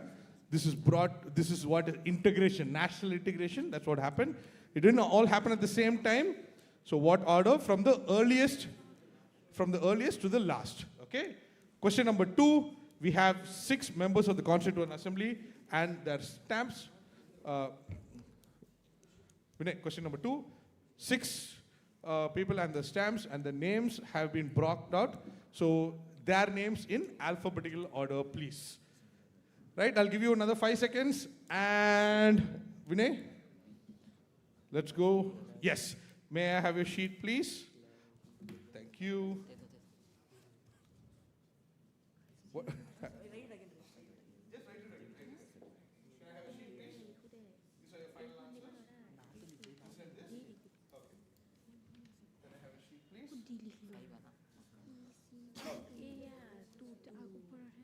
Yes, chronological order. I like this team. They have rough note number 2, and then main note. Very good. My teacher will be very proud of you. Extra points for handwriting. Excellent. Thank you.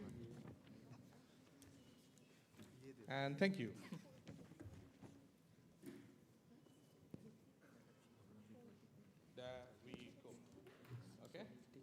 Right, so do we have prizes for the audience in this? They get... Right, let's go to question number 1. Just press next, please. Now, who would like to do this? The order in which... Audience, you cannot do A, B, C, D, E, F and all. You have to tell me the name. Oh, there we go. Hi, can you introduce yourself, please? My name is Tejesh. Hi, yes. My order is, first is Mysore. Okay. Then comes Kashmir. Okay. Then comes Hyderabad. Then comes, then comes Goa, and then last is Sikkim. Can we go to the next slide, please? What? Well done. Full points. Great job. And we have given the years as well. Yeah. So, yes, I'm glad to see that people didn't put Inky Pinky Punky and then come up with the answer. So, August 1947, Mysore, yes, on independence. Then Kashmir, October 1947, Hyderabad, September 1948, Minicoy Island, 1956, Goa, 1961, and the Kingdom of Sikkim became part of the Republic of India in 1975. So, correcting team, DFECAB. That's what we're looking for. You can write that down as your key. So every letter that corresponds to that gets you 5 points. A total of 30 for question number 1. Question number 2, please. Can we identify these 6 people and put them in alphabetical order? Yes, ma'am. Please go ahead.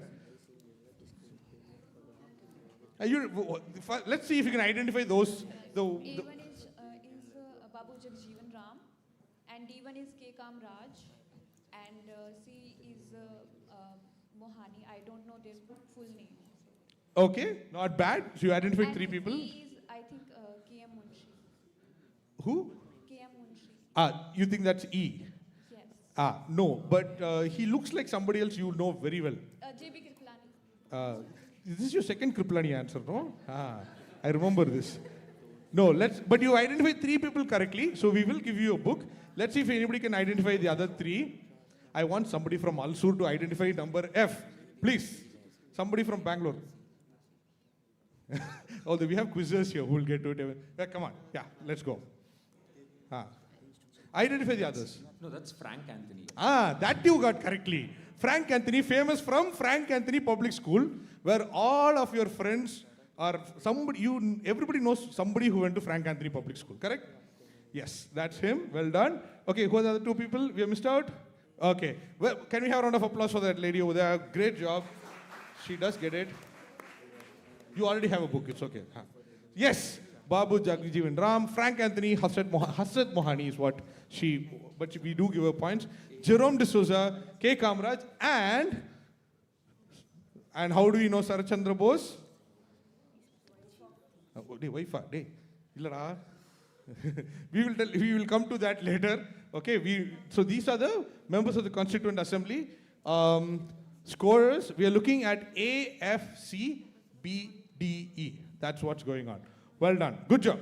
Okay, so we'll go to the next, once the scores are up, we'll tell the next round. Till then, we go to the next round, please. Vinay? Oh, yes. Quickly, ladies and gentlemen, this is what all the schools are going to be getting. Now, Vinay, I think you should talk about it. You are the right person. We have not been giving you the mic so far, and the commitment with which you told me about this, you should take it. Go on. Okay. All students will receive, all participants today all finalists will receive a mini library of 15 books curated by various well-wishers of our project. We will see the list of books when we come there, and they will take shields for their schools. But the grand prize is a trip to the Rashtrapati Bhavan for the winning team. And yes, so we hope they will also carry this library. Every school will also get this mini library of 15 books. So that is what that's what's on grabs today. Yes, that is you can lift it up for people to see. That is exactly the artwork from the jacket of the first edition of the Constitution of India, made to exact size. It's the same size, crafted by Nandlal Bose and students from Shantiniketan. Yes. And Chiranjeev sir just gave me an excellent fact and I do not want to take ownership of this wonderful fact. Could you please share it with us, please? This song, very popular song, Chupke Chupke Raat Din, was written by Hasrat Mohani. There you go, rare fact. Okay, next music quiz. We are having a question now. We know. Excellent. Well done. Tribute. Well done. Thank you, sir. Do we have a score update? Arvind, why don't you take?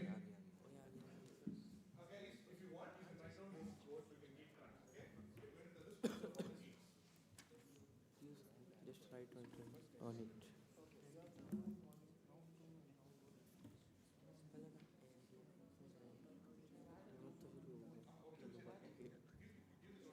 Okay, here are the scores. This is,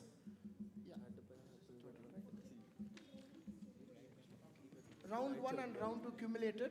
This is a cumulative score of round 1 and round 2. Team 1, Sudarshan Vidya Mandir, -5. Yeah, team 2, Carmel School.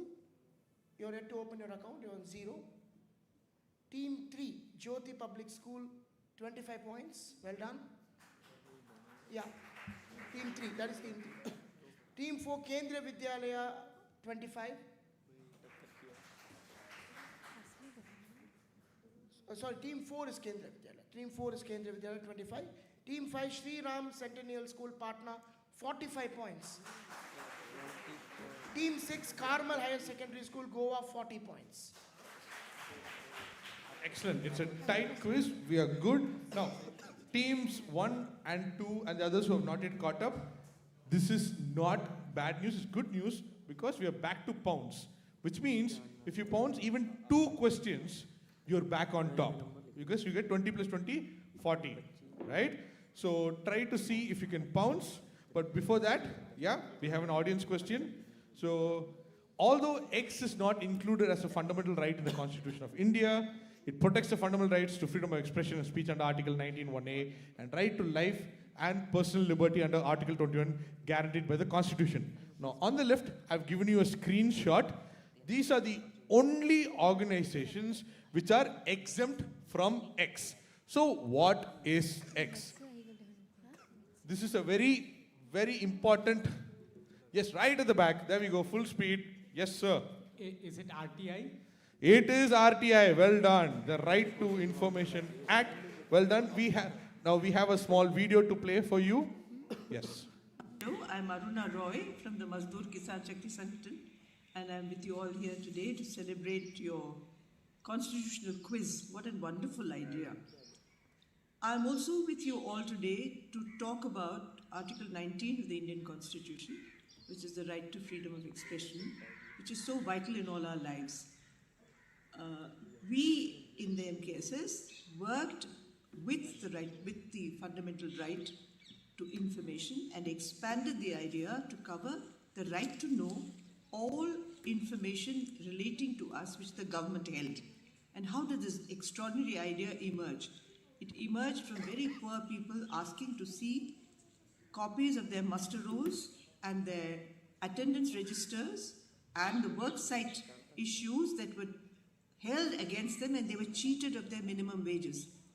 And it was an extraordinary thing because nobody in any area had asked to see basic records. Asking of this basic question was such an affront to the ego and the power of the administration, the bureaucracy, that they reacted very strongly.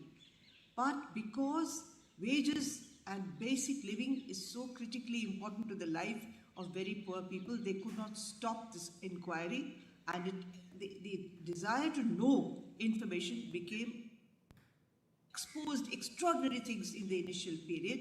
We exposed the fact that in public hearings, which we had with basic information we accessed from government offices, from the BDO's office, we proved that there was dead people's names on muster rolls that are labelless.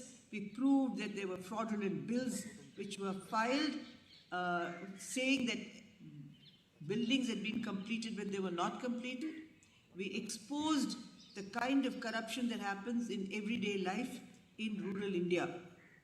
The issue took fire, actually became like a wildfire. The issue engrossed everybody in rural areas, and when the Chief Minister of Rajasthan came to canvass for the panchayat elections, he was told in no uncertain terms that if he didn't give the right to information, they wouldn't let him enter the village.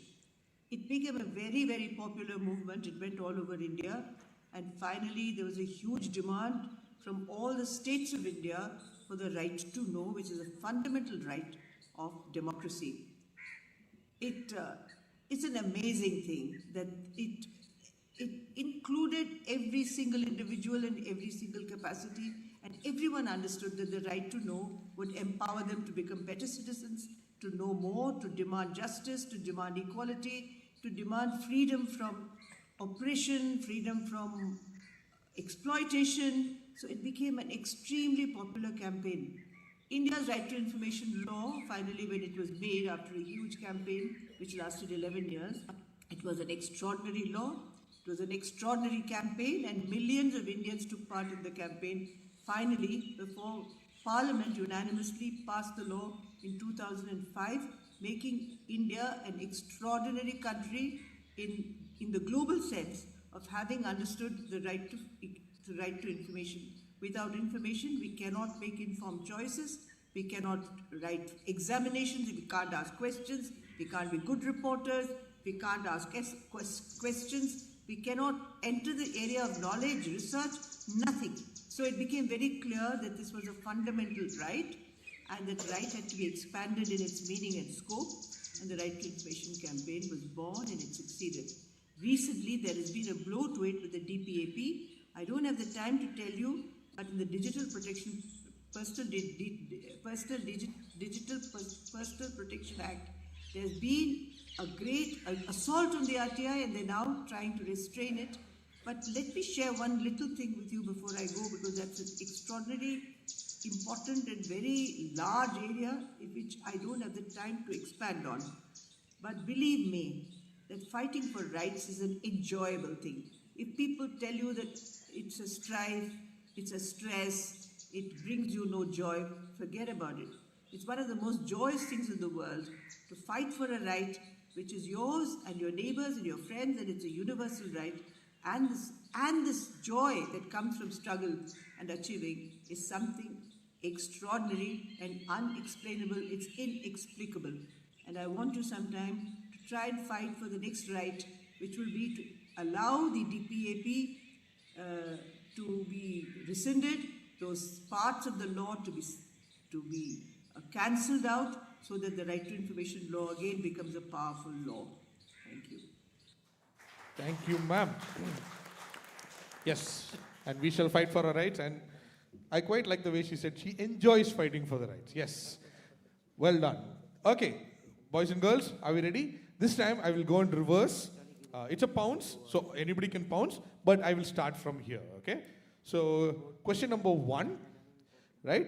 So, there's a place in Maharashtra on the left, and then there's this product with a particular name called 20th March. Respect every drop, recalling the past, resolving the future. So, what is this a reference to? Something very important happened with this date in that place. So, I'll give you 30 seconds and you can pounce.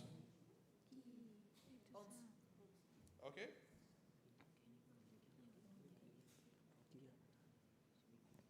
Write it, write it. No, you have to write it.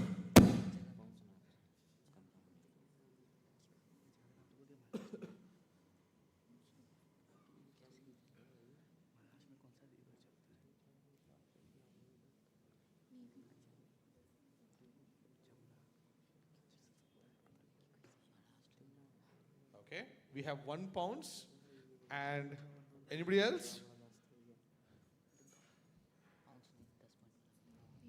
Okay, I'm closing the pounce in 5, 4, 3, 2, 1. Okay, thank you. Okay, let's start from table number 6. Okay, yes. Is it conservation of water? Conservation of water. Okay, 5. Narmada Bachao Andolan. Okay, number 4. Save water, any movement. Save water movement. Okay, Table number 3. I think a Mahar Satyagraha by Dr. B.R. Ambedkar about to Chavdar tank. Well done. Full 10 points to table number 3. Unfortunately, table number 1 gets a minus 10. It's not about the conservation of water. Yes, this is the Mahad walk that B.R. Ambedkar took on March 20th, 1927.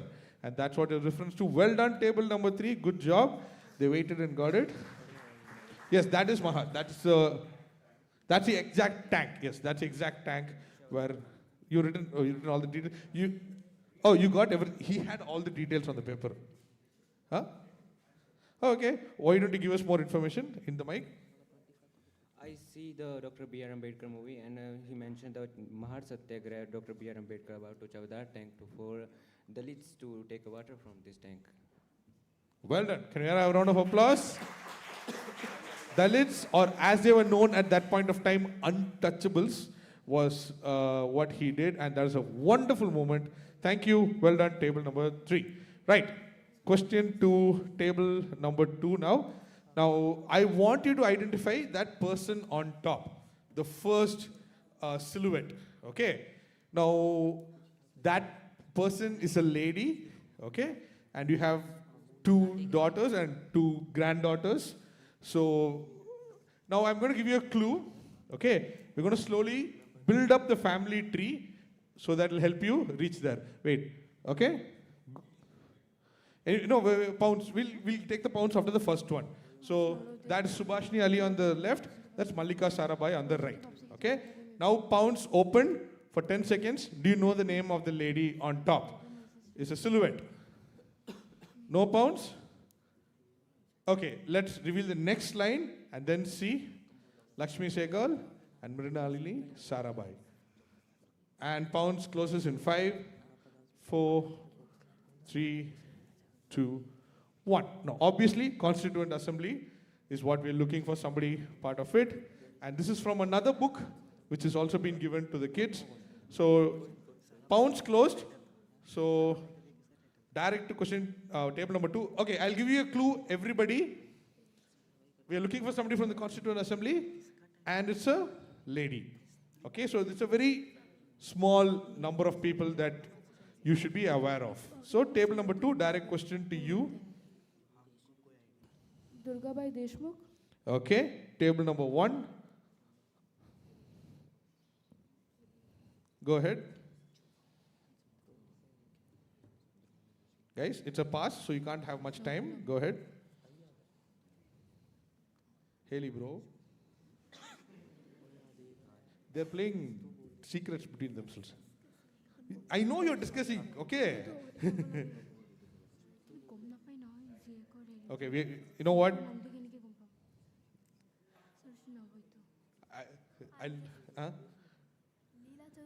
Okay. By the way, you know what he said right now? Tell off da. It's such a Bangalorean thing. I'm like, yes, we will put scenes later, okay? Yes. Table number 6, direct to you. Begum as a... Don't touch that mic. Yeah, you can touch the stand. Okay. But, okay, fine. We went for Begum. Tarabai Tinde. Okay. Table number 3. Begum Isis Raju. That's who they wanted to go for. And table number 3, last. Durgabai Deshmukh. Is what they went for.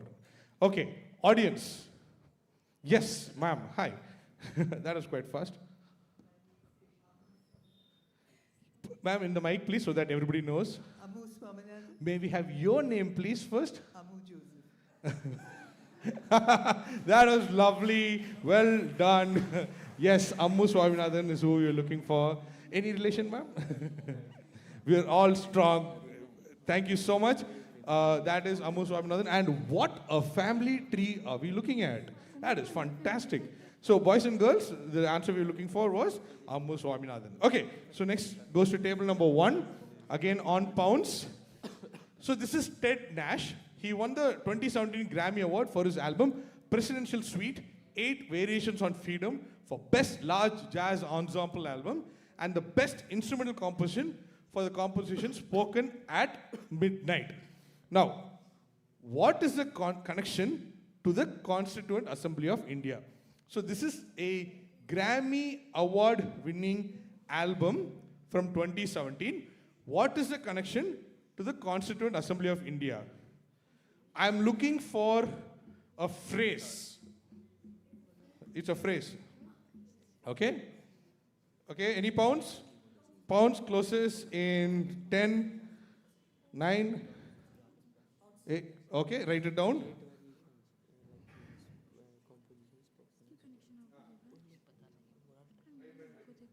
Okay, others? Anybody else pouncing?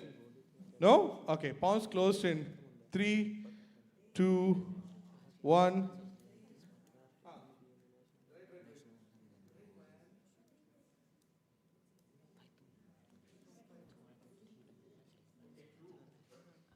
Wait, hold on. No. On pounds, I can't give the clue, no. Tell off. Write off. Sorry, you're a CA, no, I can't say write off and all. Sorry. We have a chartered accountant in the audience. I can't use words like write off. It's a Bangalore slang. Yeah, he's pounced, but he's written half the answer. You know what? Do you want to take back the pounds? Fine, they're taking back the pounds. Okay, now, why is it in the news now? Because that gentleman over there did the same thing, referenced the same thing. And that, anybody know who he is? Very good. Zoran Mamdani, the mayor of New York. And he's also responsible for the same phrase coming back into public use. Okay, anybody else? Okay, okay. Question number, table number, now it's a direct for 10 points. Tell. Sir, during the partition of India and Pakistan, the midnight, the phrase was used, I don't know. That only, tell. That, exactly, that's the answer we are looking for. Okay. You have now given a big clue to other teams. Table number 6.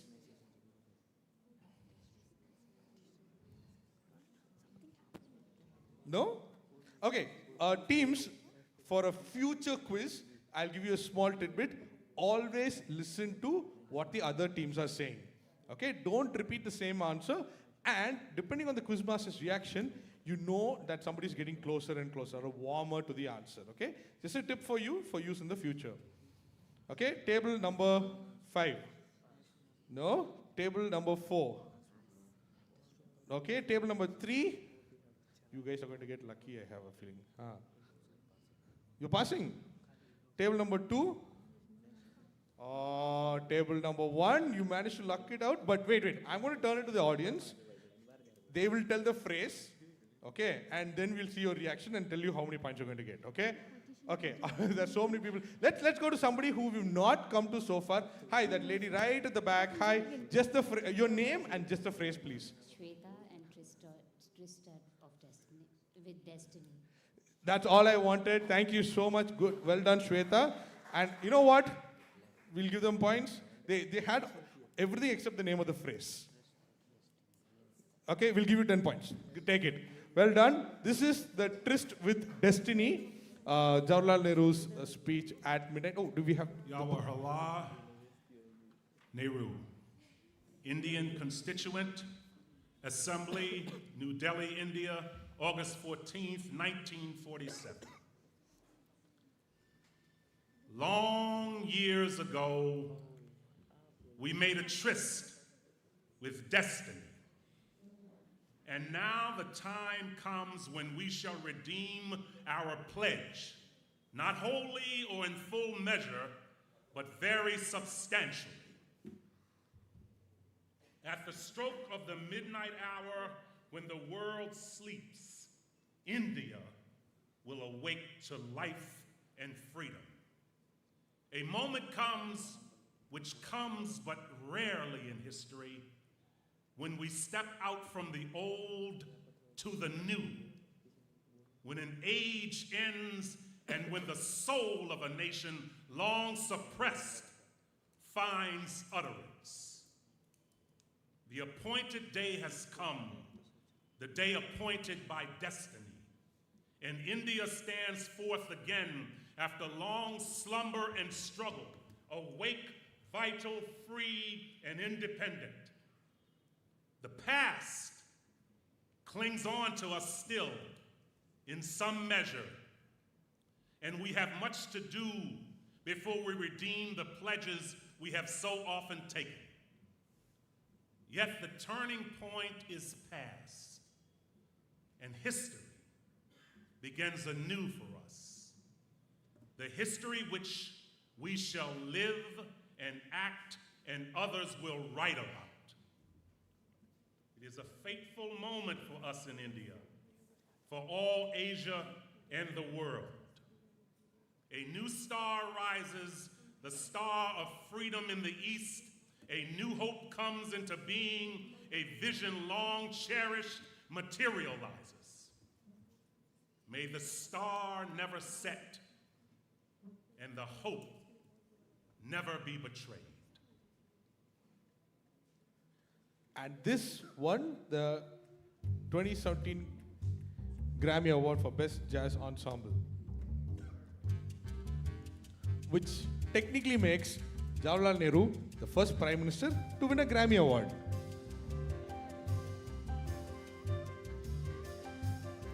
And Zoran Mamdani quoted it in his victory speech at New York.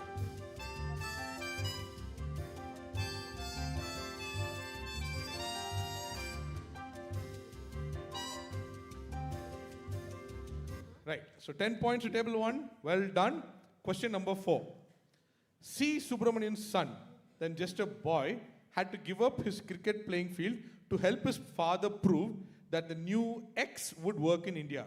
He said, "Our house in Delhi had 5 acres of land where I played cricket." He found it difficult to convince his colleagues that the Mexican X could be grown in Indian conditions, so the lawns were converted into fields overnight to persuade India's top politicians. Eventually, it led to a record nationwide production termed as the Y. Now, C. Subramanian was awarded the Bharat Ratna in 1998. So I want 2 things. What did C. Subramanian grow in his house, thereby not allowing his son to play cricket? And what was the term that came to us from that particular act becoming successful? So now to give you a clue, obviously X is a crop. Okay? That I'll give you. It's okay. Look at the stamp. There's also lots of clues here. So I need X and the term. If you're pouncing, I need both X and Y. And pounce closes in 10.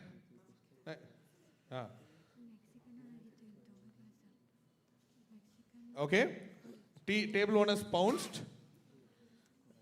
Pounce closes in 3, 2, 1, 0. Table number 6, direct to you. I need 2 things, X and Y.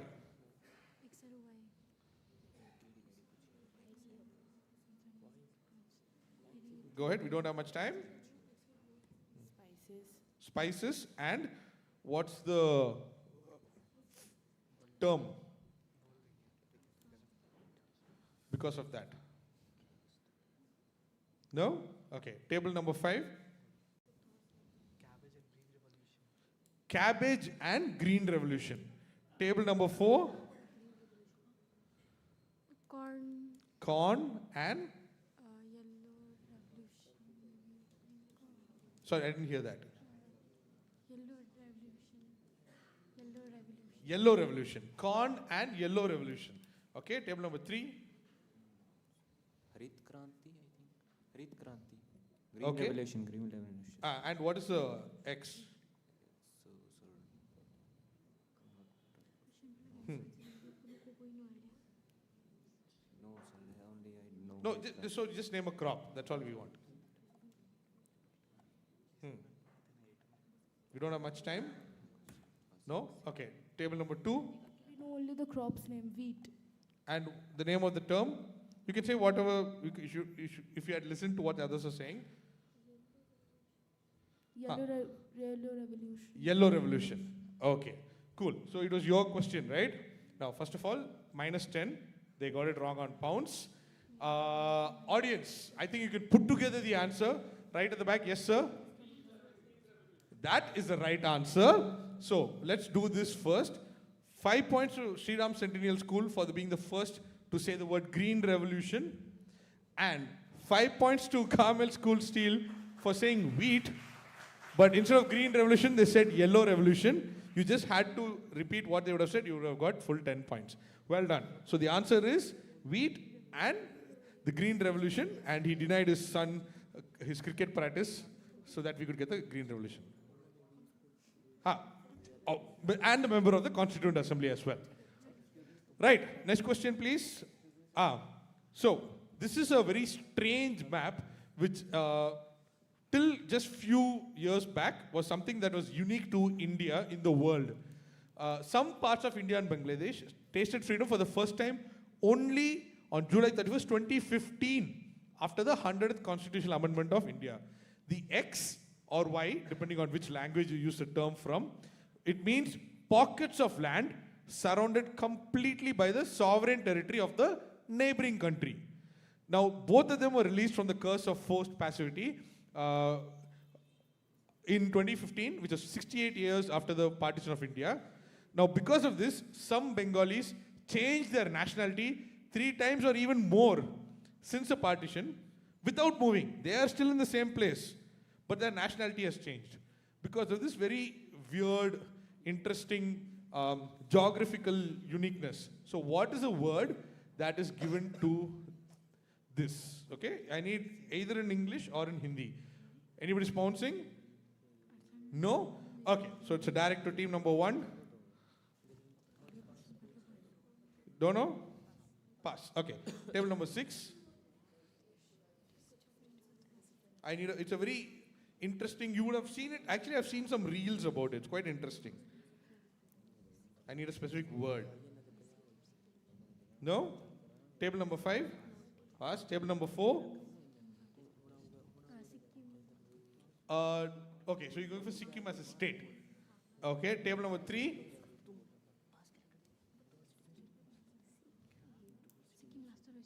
Yes? Pass. Okay, table number 2.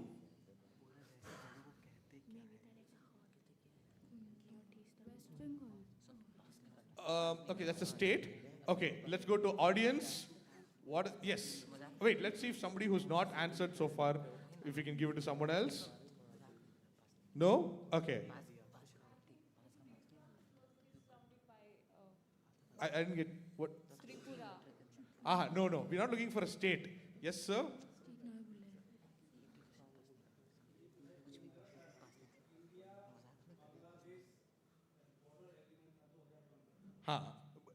What's a term?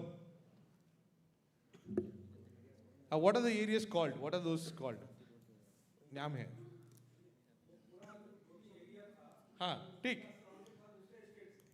Perfect.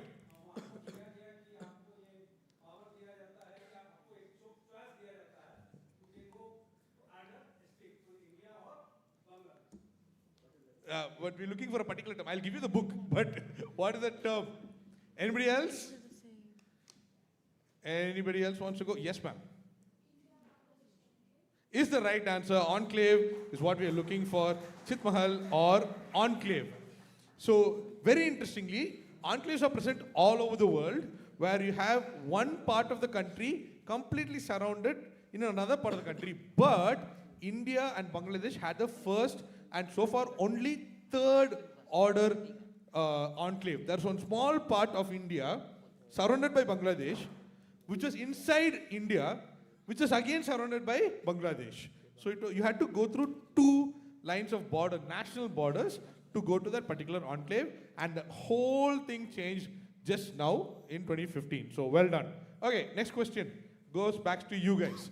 So this garland is composed of a large teardrop shaped medallion of pink cloth, backed on a card applied with silver and gold threads, were presented by Nanduben Kanuga to somebody at the beginning of an event that lasted 24 days. Newspapers describe this event as white flowing river. At the end of the event, Dr. Balwantri Kanuga, her husband, purchased the outcome of the efforts of the event for rupees 1,600 in an auction. At that point of time, a lot of money. So, what was the event? What was purchased? Okay, there are a couple of clues. The name of the person, how long it lasted, and what the newspapers called it. So this, all of you know this event, okay? What was the event and what was purchased?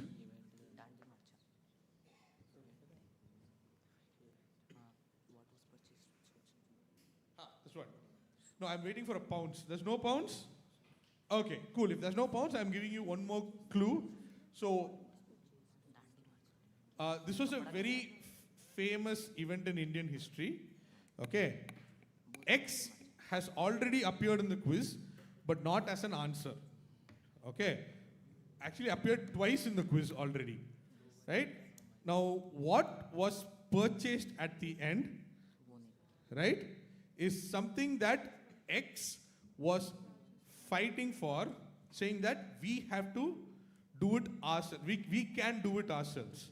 Pounds. Okay, there we have a pounds finally. Good. So, two things. What is the event? Write it down. What is the event and what was the item? Okay, and the item? Okay. Team 5 have pounds. So, it's a direct question to table number 1. Two things. What's the event? What's the item? No? Table 6. We'll run a little faster now. Table 4. Table 3. What is the event? What is the item? Okay.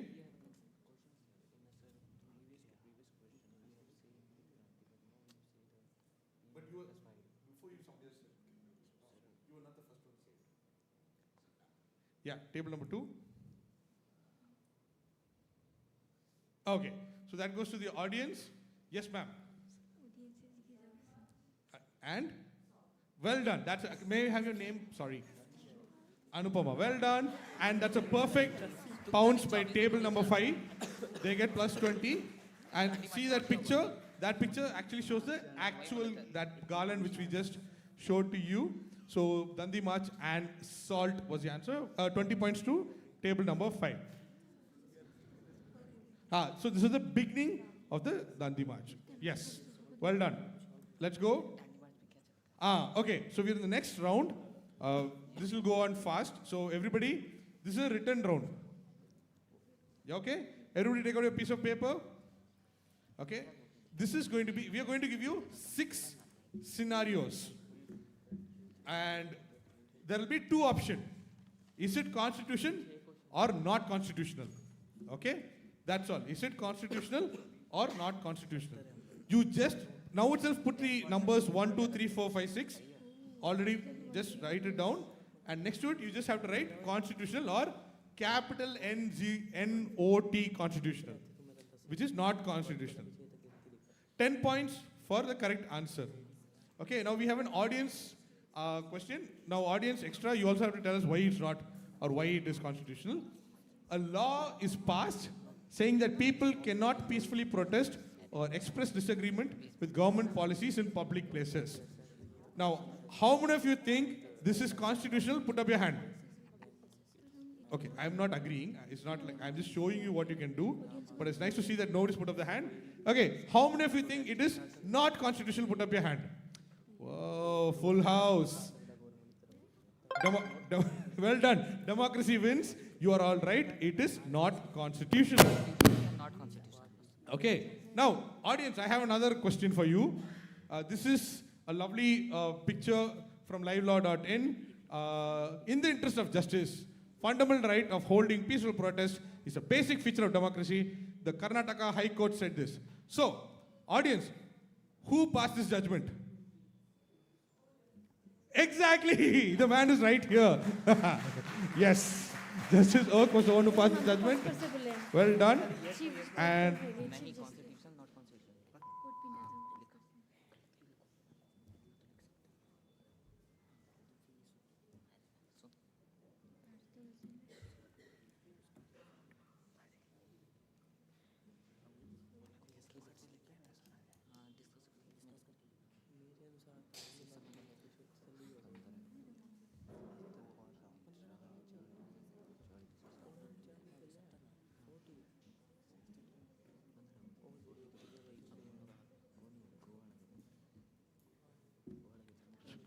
We have a small video to show you before I pass on the mic to Sainath sir. So, 1 second.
I'm sorry, but I don't want to be an emperor. That's not my business. I don't want to rule or conquer anyone. I should like to help everyone if possible. Jew, Gentile, black man, white. We all want to help one another. Human beings are like that. We want to live by each other's happiness, not by each other's misery. We don't want to hate and despise one another. In this world, there's room for everyone, and the good earth is rich and can provide for everyone. The way of life can be free and beautiful. But we have lost the way. Greed has poisoned men's souls, has barricaded the world with hate, has goose-stepped us into misery and bloodshed. We have developed speed, but we have shut ourselves in. Our knowledge has made us cynical, our cleverness hard and unkind. We think too much and feel too little. More than machinery, we need humanity. More than cleverness, we need kindness and gentleness. Without these qualities, life will be violent and all will be lost. The aeroplane and the radio have brought us closer together. The very nature of these inventions cries out for the goodness in men, cries out for universal brotherhood, for the unity of us all. Even now, my voice is reaching millions throughout the world. Millions of despairing men, women, and children. Victims of a system that makes men torture and imprison innocent people. To those who can hear me, I say, do not despair. The misery that is now upon us is but the passing of greed. The bill is passed. The bitterness of men who fear the way of human progress. The hate of men will pass, and the power they took from the people will return to the people. Liberty will never perish. Soldiers, don't give yourselves to brutes. Don't give yourselves to these unnatural men, machine men with machine minds and machine hearts. You are not machines. You are not cattle. You are men. You have the love of humanity in your hearts. You don't hate, only the unloved hate, the unloved and the unnatural. Soldiers, don't fight for slavery, fight for liberty. In the 17th chapter of St. Luke it is written, the kingdom of God is within man, not one man nor a group of men, but in all men, in you, the people, have the power. The power to create machines, the power to create happiness. You, the people, have the power to make this life free and beautiful, to make this life a wonderful adventure. Then in the name of democracy, let us use that power. Let us all unite. Let us fight for a new world, a decent world, that will give men a chance to work, that will give youth a future and old age a security. Let us fight to free the world, to do away with national barriers, to do away with greed, with hate and intolerance. Let us fight for a world of reason. In the name of democracy, let us all unite! Unite!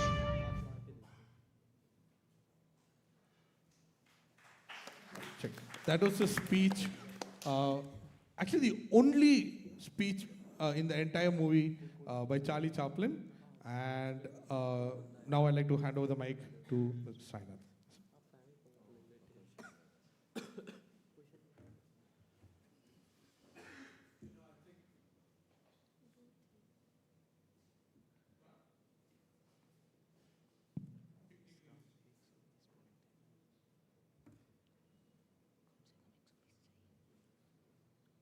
I think you've seen 4 things in the last half hour on screen, all of which help me talk to you about if there is any case for reclaiming the Constitution, it has to begin with reclaiming the spirit of Article 19 of freedom of expression, freedom of speech, freedom of expression. It has to begin with that. What you saw just now was a farmers' protest at the gates of Delhi, the greatest, largest protest for justice in 30 years, and organized at the height of COVID, okay? And 720 farmers died in that protest, but you hardly know about it. Yeah. The Article 19, which guarantees us freedom of speech and expression, also has implicit rights, the right to protest, the right to dissent. It has those rights. But those have been seriously endangered by 2 things. One, they've been seriously endangered by other laws placing serious restrictions on our constitutional right. Those include the restrictive laws like UAPA, Unlawful Activities Prevention of Act, but criminal defamation, sedition, laws unrelated to these perceived offense are now also being used to crush freedom of expression, like PMLA, the Money Laundering Act. It's being used to crush freedom of expression. It's being used to crush independent media.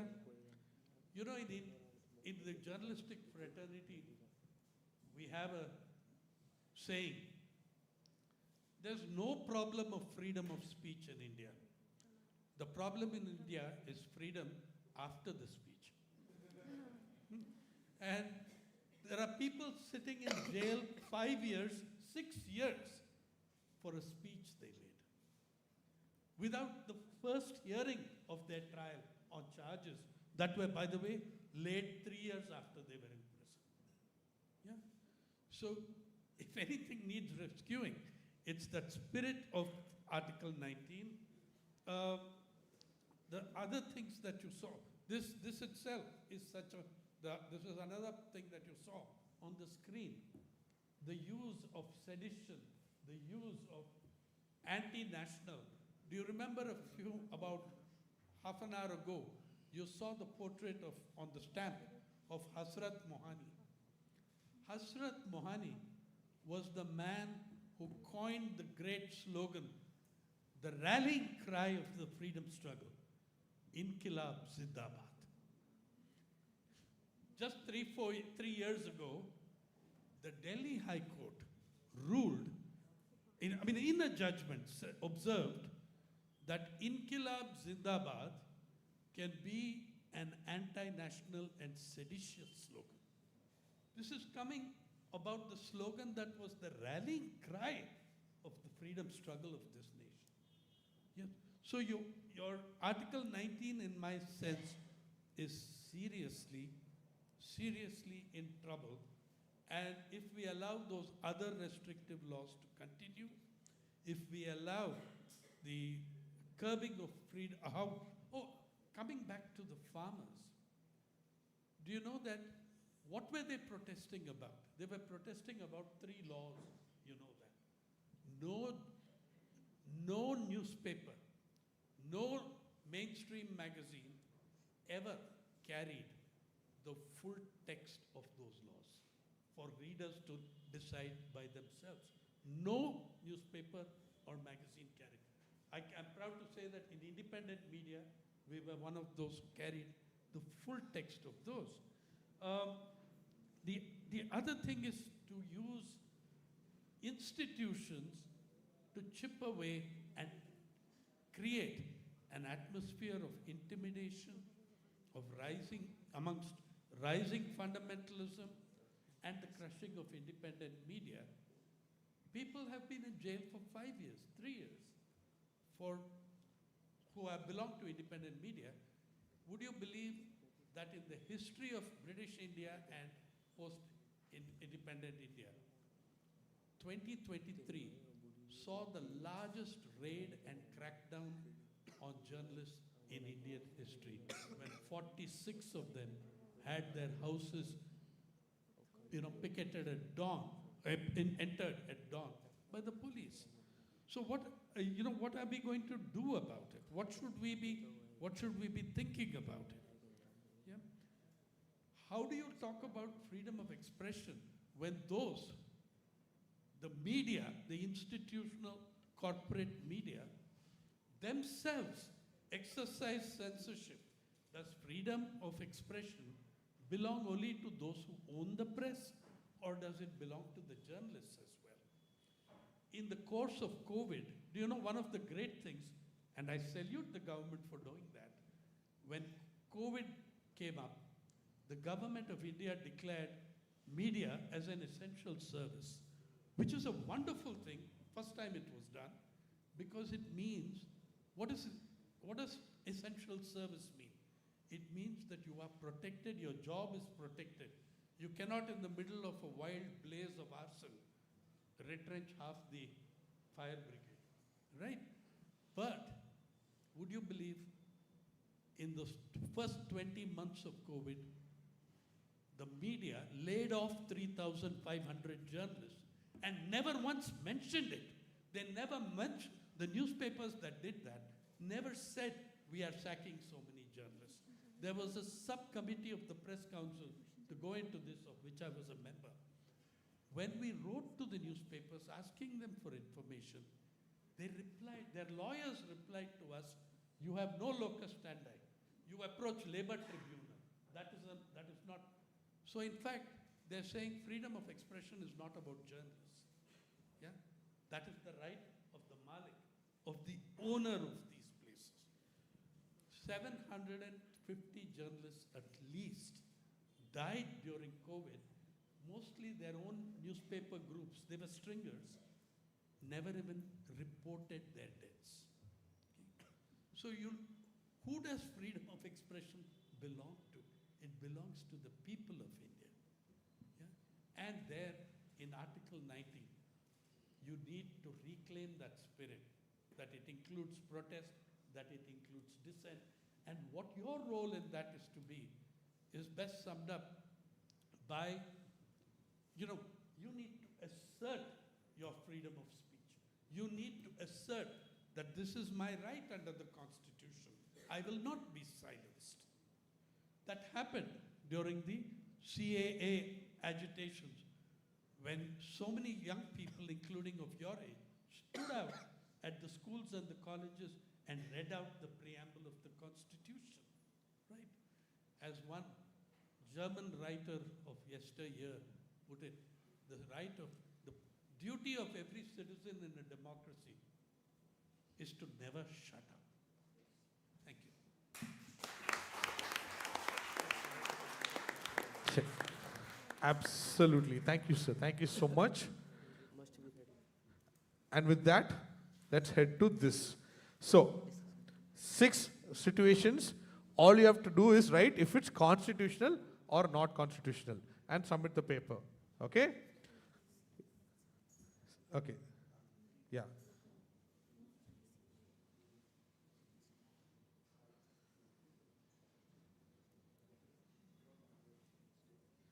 Okay. So, guys, a poor family receives free textbooks, uniforms, and midday meals from a government school so that the children can continue education without financial burden. Is this constitutional or is this not constitutional? That's it. Okay? A poor family receives free textbooks, uniforms, and midday meals from a government school so that the children can continue education without financial burden. Question number 2.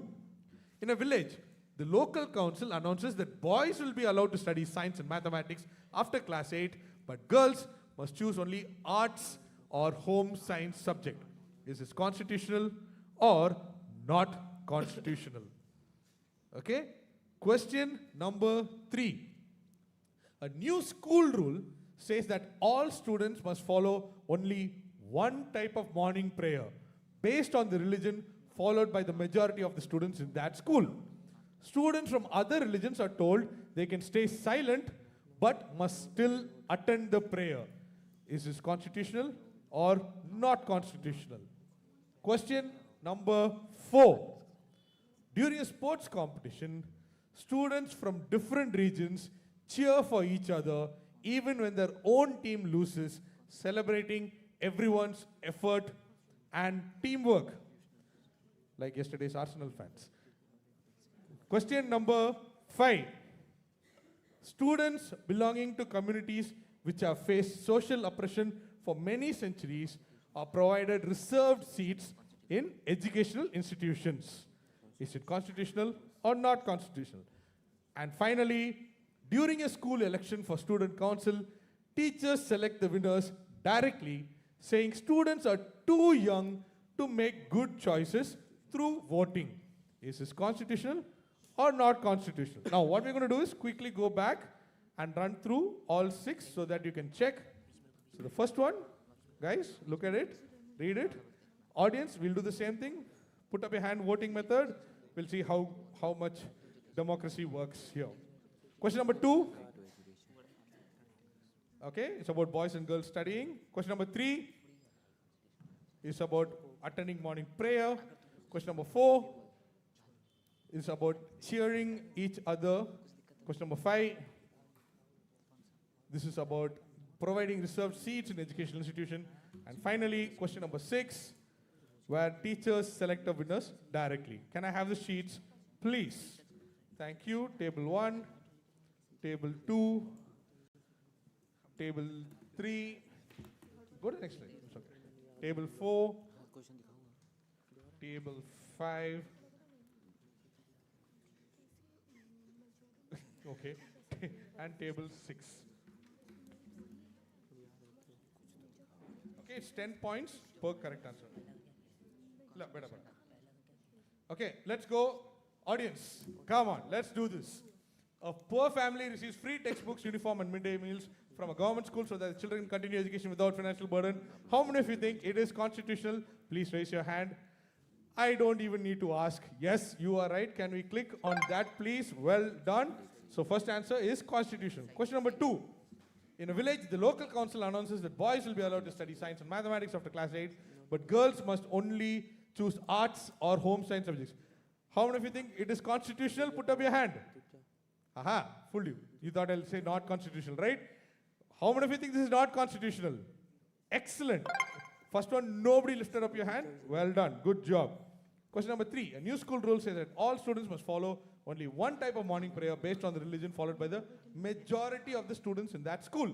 Students from other religions are told they can stay silent, must still attend the prayer. How many of you think this is constitutional? There's one person. How many of you think this is not constitutional? Yes. Sir, would you like to explain?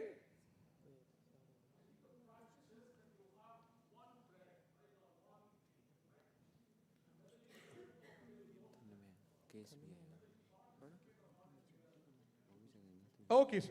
Excellent. So you're talking about a secular prayer. That means it's constitutional. Very good. You come into our fold only. I was a bit scared at the beginning, but now I'm happy. Well done. Yes. Good job.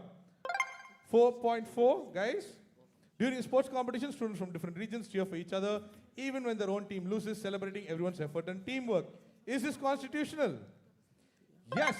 Well done. That is a spirit of fraternity, where we are supporting each other, irrespective of you being a Manchester United fan. Question number 5. Students belonging to communities which have faced social oppression for many centuries are provided reserved seats in educational institutions.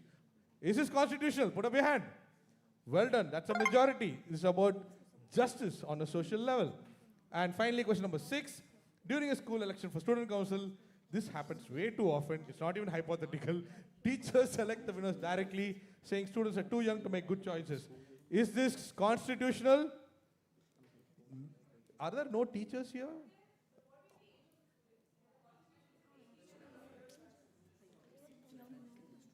You were school captain in your school, huh? This is school captain vibe energy. How many of you think this is not constitutional? Yes, I get where you're coming from, but it's a hypothetical situation. It's about democracy. I hope you're not a teacher. Yes, well done. Good job. Scorers, if you take a few minutes. Okay, cool. Can you go to the, I think the next one is the last round. Yeah. We'll have to check the verses. Go to the next slide. Oh, we have this round. So, Arvind, so you are our expert. We have 2 more rounds. So this is word origins.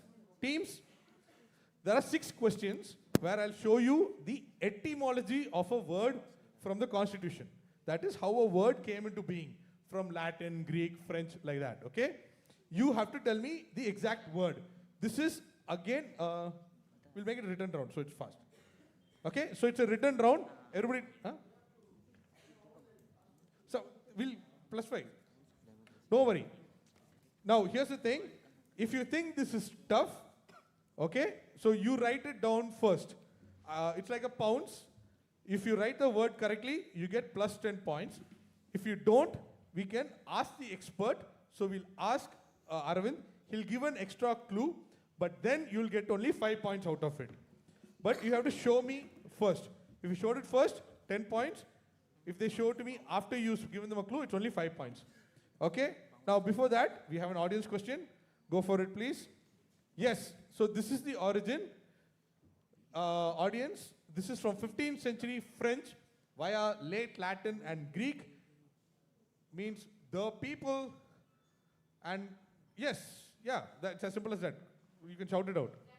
Is the right answer. Well done. This is democracy, which comes from demos and kratia, which is Greek, which comes into democracy. Okay?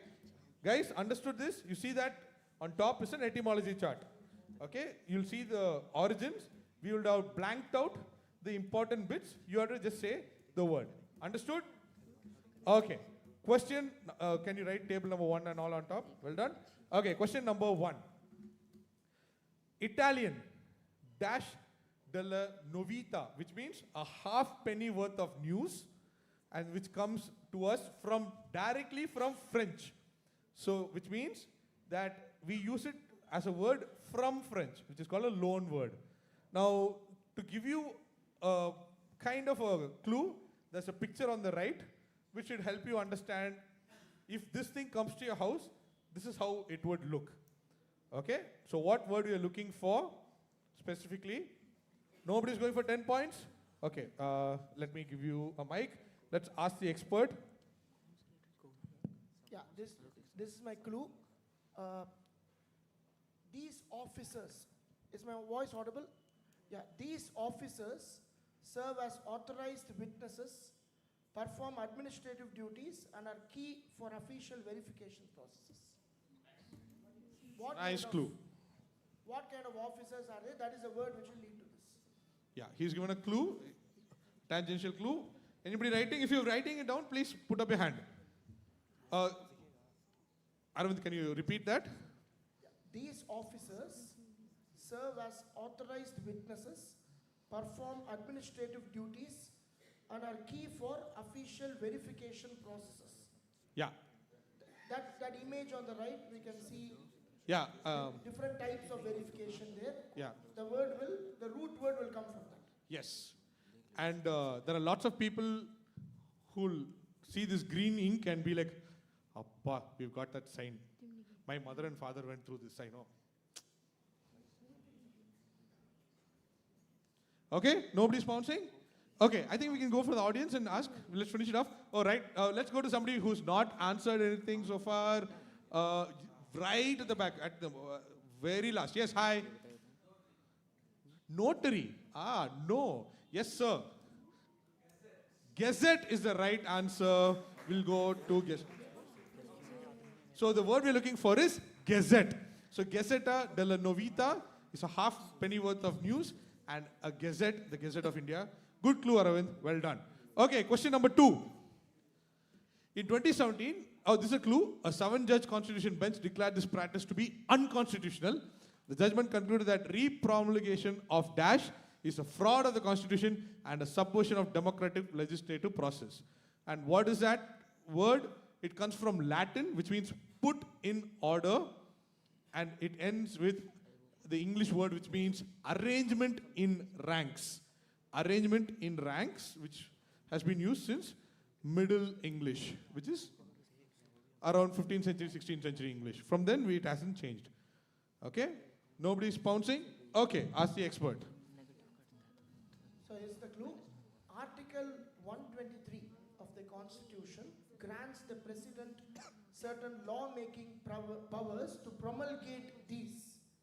This is the word, promulgate these, when either of the two houses of the Parliament is not in session. Okay, there you go. Shall I repeat? Yeah. Yeah.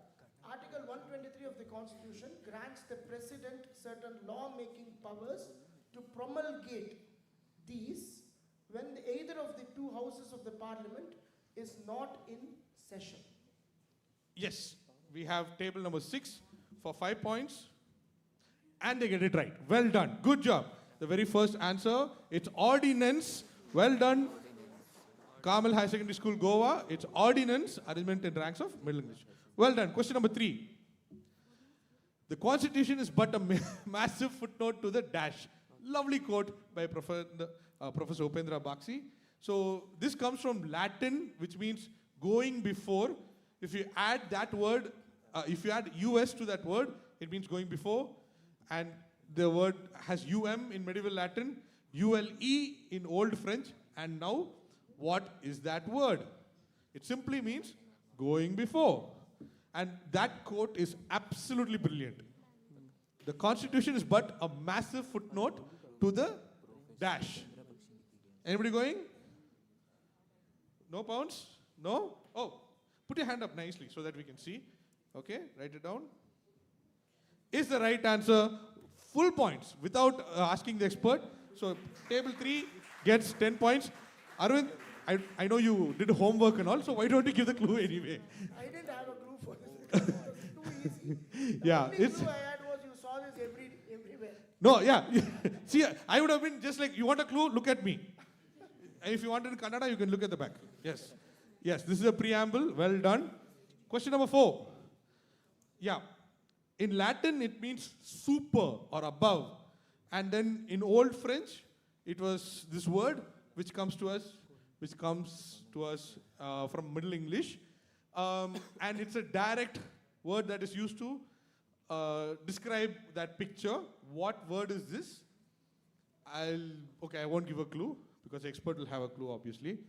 Anybody doing this? Super, above, is the meaning. No? Nobody for 10 points? Okay, for 5 points. Ask the expert. Arvind. Okay. Think of a word we use in jewelry which denotes 8 grams of gold. Oh, what are you, hungry, huh? Okay. It's also in the preamble. Yeah, that's an obvious one. No, wait, no, you can't. Don't look at me for answers. Yeah.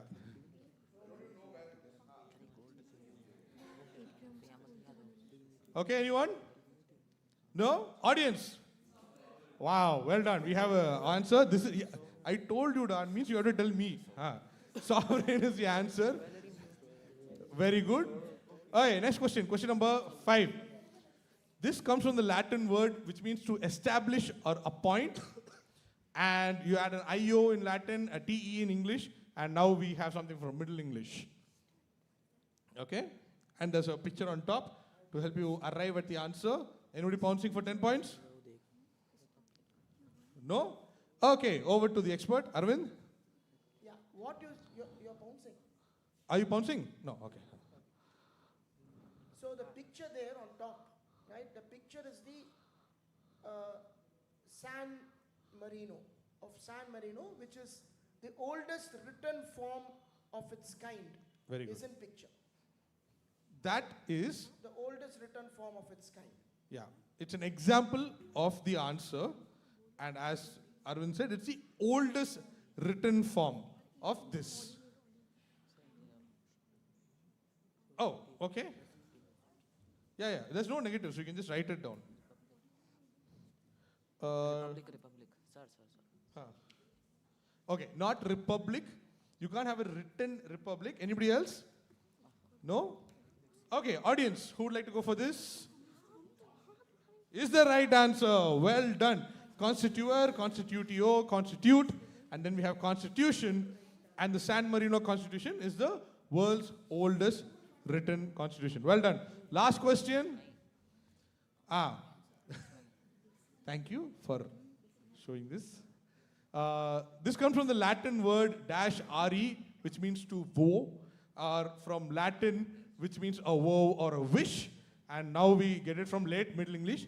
And we can't get a better, very current affairs picture to give you a clue for this. Single word. By the way, I think you must have noticed by now that the size of the blank is indicative of the size of the word. So you know how many letters are going to be there. It can't be like a long word. Anybody for 10 points? And that picture is very, very indicative. No one? Okay, ask the expert for 5 points. Okay, this clue, I'll just work on the clue there. This is Mysore Paints and Varnishes Limited. It's the only company to make a particular product the entire India uses and keeps on their fingertips. Really? Not from the news I heard a couple of weeks back. We use markers, bro. Okay, anybody else? No? Okay, her hand went up like full speed. Oh, okay, hold on. Heli. Right. Yenappa idu? Okay. Interesting. They said dye, D-Y-E, but that doesn't fit the etymology. Yes, ma'am. What does that thing? No, I need a word. What's a word? Yes, that's... Hi, what's your name? No, go ahead. It is ink, but where is it used? We'll go there. Hi. Vote is the right answer. Vote. That's it. It comes from vover, votum, and vote. And yeah, so who would like to tell me why Mysore is in it? Yes, hi. Yes, which is... Wow, extra fun fact. We also export it to Pakistan. We also export to many countries. Yes, correct. It goes on the Vande Bharat in the morning only. Teams, are we good? We have one extra audience. One extra for the audience. I was chairman of that company who started the export of indelible ink first. Really? That is so cool. I didn't know. Nice. Yeah, we can direct.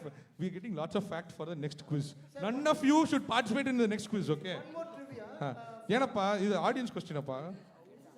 Howdu? One more trivia. For some states, when they do this polio vaccination, they don't use that ink in the fingertips because children bite their nails. So it has silver nitrate, which is poisonous. Oh, they put on the hand. Yeah, very nice. Thank you. Okay, audience, what is the word we're looking at? Away from means to propose a law, and it means also repealed in Latin. Yes, Uma ma'am gets it right. Well done. Abrogate. Well done. Are you a cryptic crossword enthusiast by any chance? Okay, fine. Abrogate is what we are looking for. No, we're not looking for that. Sorry. It's the answer I'm looking at right now. Yes, Arvind, scores please. Before the last round. Cumulated until the last round. Team Score. 1, Sudarshan Vidya Mandir, 45. Well done. Catching up. Team Good. 2, Carmel School, 65. Team 3, Jyoti Public School, 105. Team 4, Kendriya Vidyalaya, IIT Guwahati, 85. Team 5, Sri Ram Centennial School, Patna, 130. Team 6, Carmel Higher Secondary School, Goa, 105. Now, there's a reason why we are giving out the scores now, because the next round is a buzzer round. Okay? Can we check the buzzers? So, Heli, what?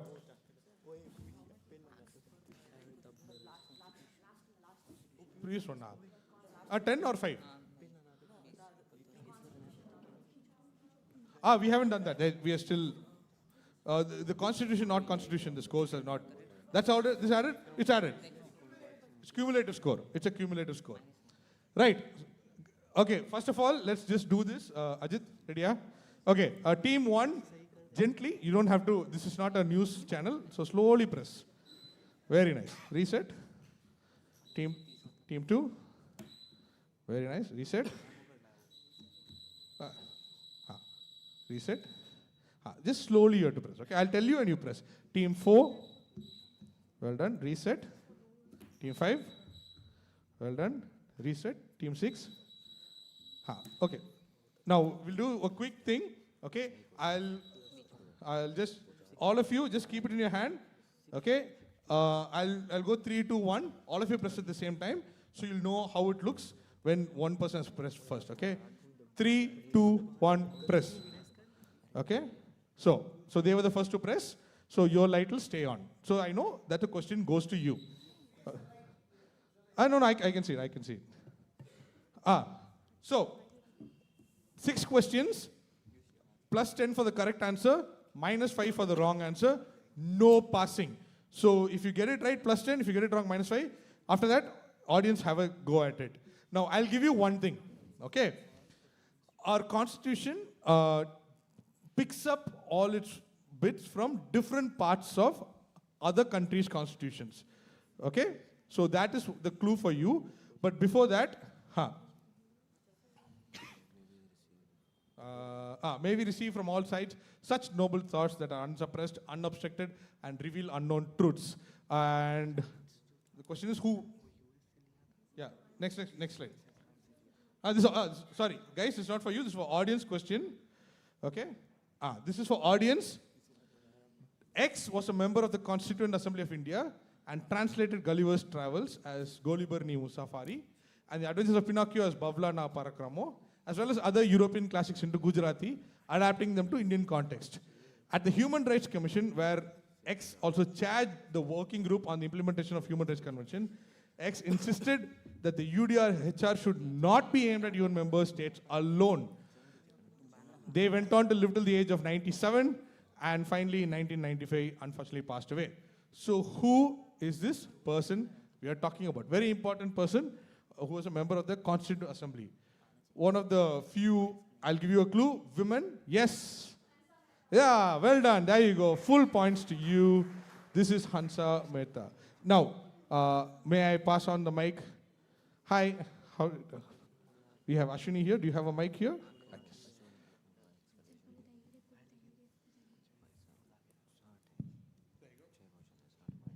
Thank you so much, and greetings to everyone on the occasion of Republic Day.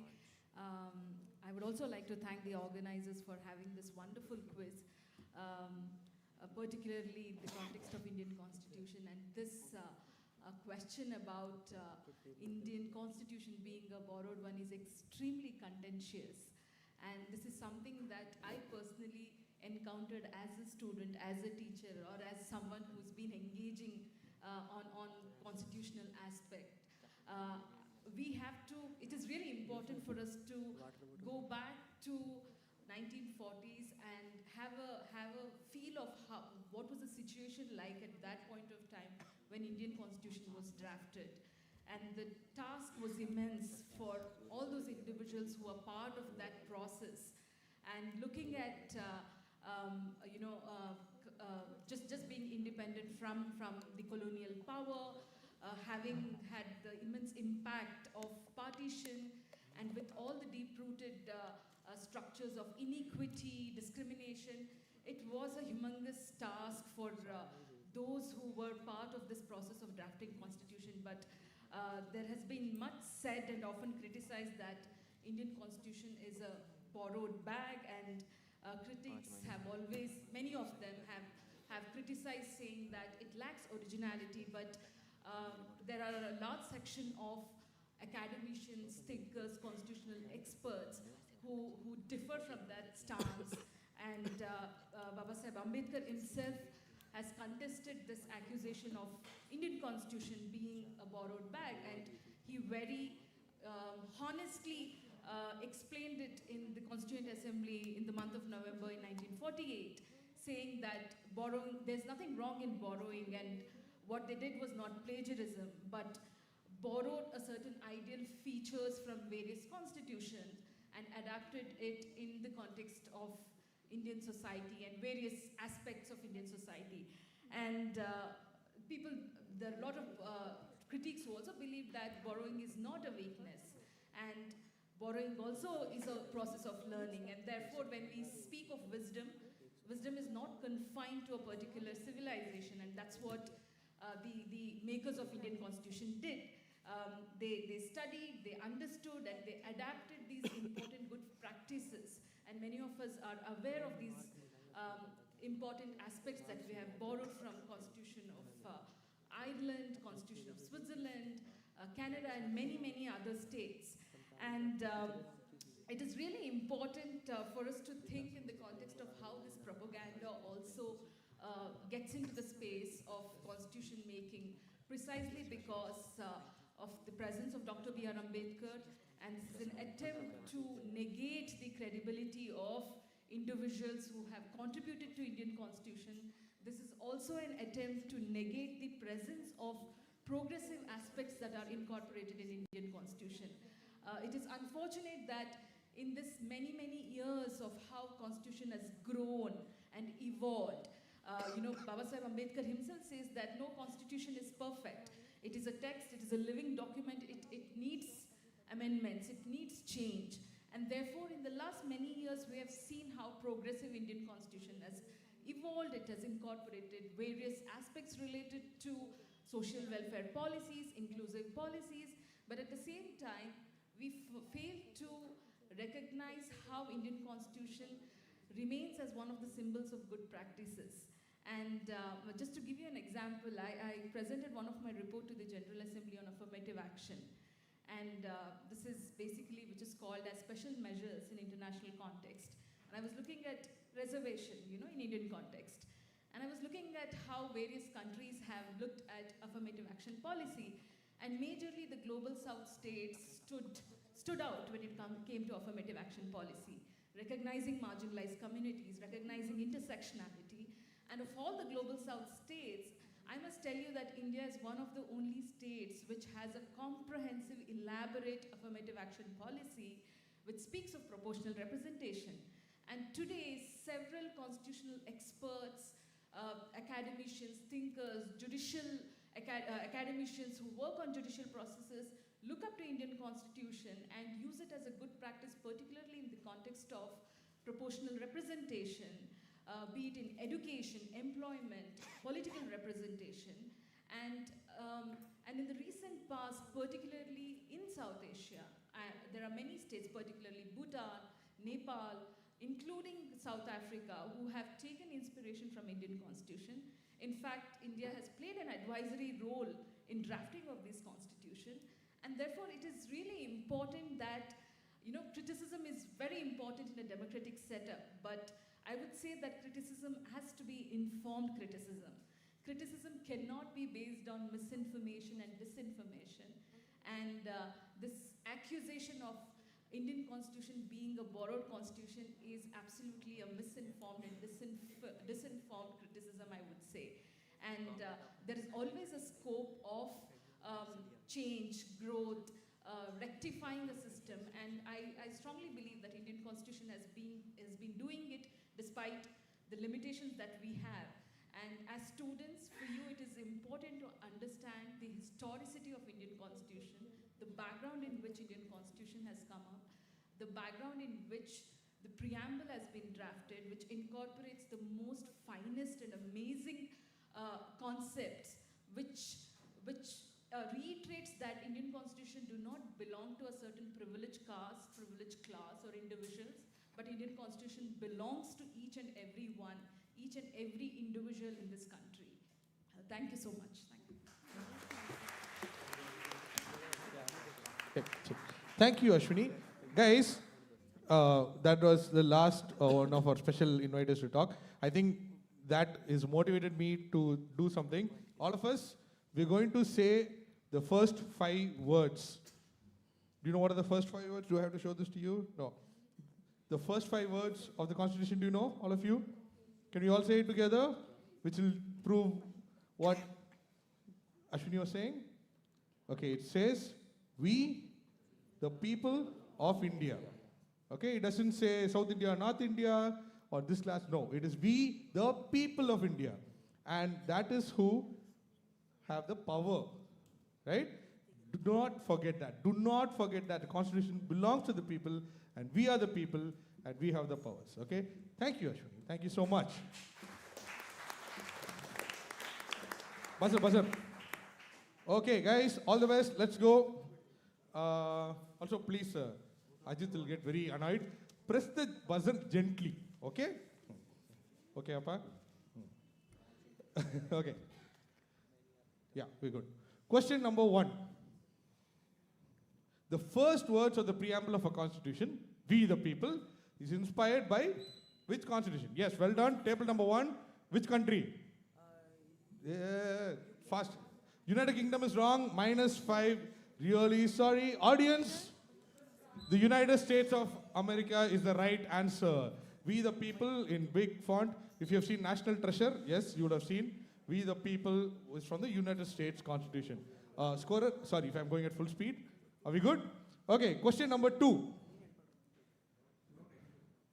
Yeah, negative, we already given. Yeah, -5.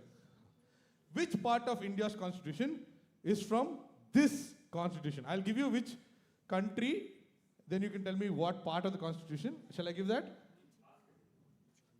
Nobody's pouncing?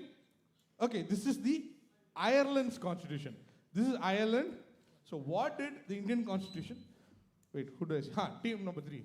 Directive principle of state policy. Well done, 10 points. Good job. Directive principles comes to us from the Ireland constitution. Question number 3. The proclamation of this constitution, which was damaged by a protester who poured red paint on it in 1983, residual powers vests with the Union India's constitution. Now, this constitution belongs to which country? That's a big clue on the screen. Very, very big clue, other than the paint. I love the fact that they have kept it as such with the protesters' paint. Okay, table. UK. United Kingdom is again wrong, -5. But I can see why you thought of it.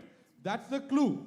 It does say Elizabeth II, but on the right, what does it say? It's in French. So this is Canadian. Well done. So the audience gets points. This is a Canadian constitution. Ashwini did mention it in her talk as well. So that big plot in the middle is not from our JPEG. That's the actual constitution. A protester poured red paint on it in 1983, and they still have the same. Well done. Canadian is it. What is a shared legislative domain where both union and state governments can make laws fostering cooperative federalism? What is it called? And which constitution was it inspired by? Table number 4. Concurrent list. And do you know? Okay, fine. I'll give you points. Well done. Comes from Australia. Well done. 10 points to table number 4. The concurrent list, which comes to us from the Australian Constitution. Well done. Question number 5. Since being enacted in 1947, this country's constitution has never been amended, despite having the provisions to do so. It is the oldest constitution still in effect without amendment. It was drafted by foreigners for them, and the Indian constitution borrows the procedure established by law, which is inspired by them. Where are we? Table number 3. Which country's constitution? UK. Again, United Kingdom is wrong. United Kingdom is pretty much getting -5 everybody. So table 3 gets it wrong. Yes? Is the right answer. Well done. It is Japan, the Constitution of Japan, the oldest unamended constitution. Yes. Last question of the quiz. Question number 6. Go. My mind goes back to the mighty revolution which took place all over 150 years ago, to that Constituent Assembly that met in that gracious and lovely city of Dash. The French Revolution.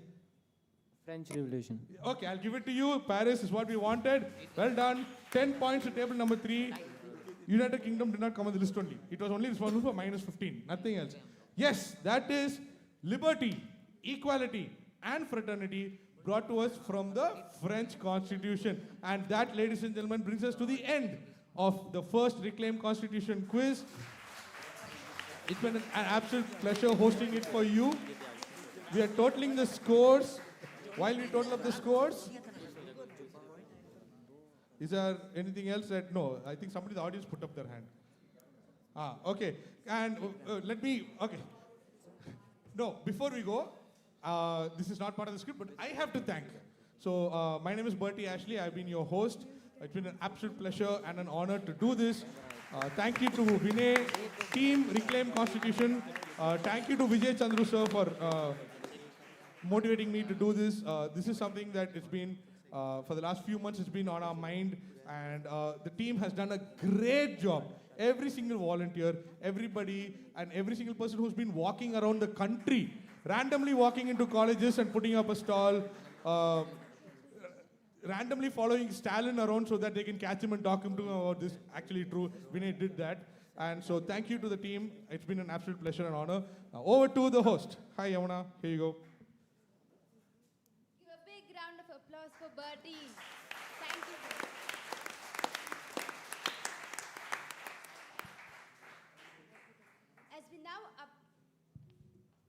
As we now approach the end of the program, I take the privilege to express our heartfelt gratitude to our guests of honor who made the day memorable and enriching through their insight. Please give a big round of applause.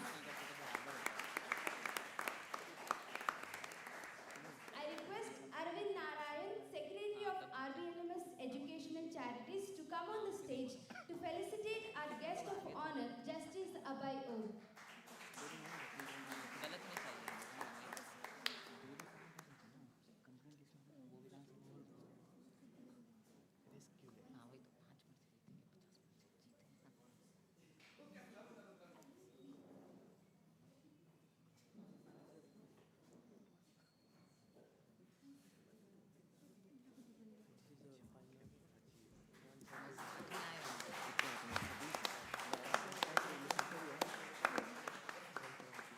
Thank you, sir.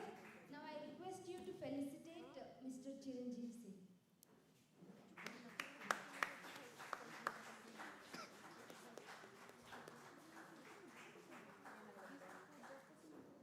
Thank you, sir, for felicitating our guests. Now I request Poorna, advocate at Alternative Forum, to come on the stage and felicitate our guest of honor, P. Sainath.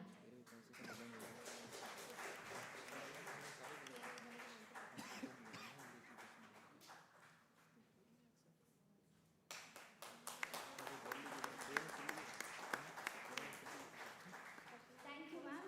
I request you to felicitate Ashwini K.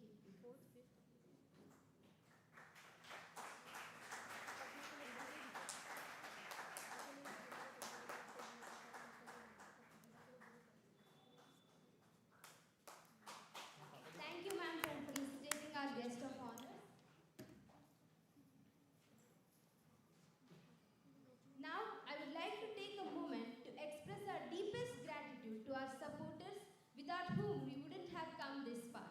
We are grateful for their belief in our ideas from day one. I would request our audience to give a big round of applause for our supporters as I call out their names.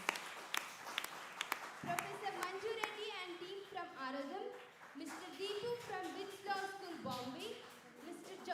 Gautam John from Rohini Nilekani Philanthropies, Mr. Arvind Narayan, Secretary of RBLMS Education and Charities, Mr. Sanjay Narayan, Trustee, RBLMS Education and Charities, Tejas, Shweta and Ashwani from Nagaratna Memorial Grant, Roshini and Deepa from Samagata Foundation, Krishna from the Bookworm Bookstore, Dr. Girish Moon from R.R. Naik Seva Trust,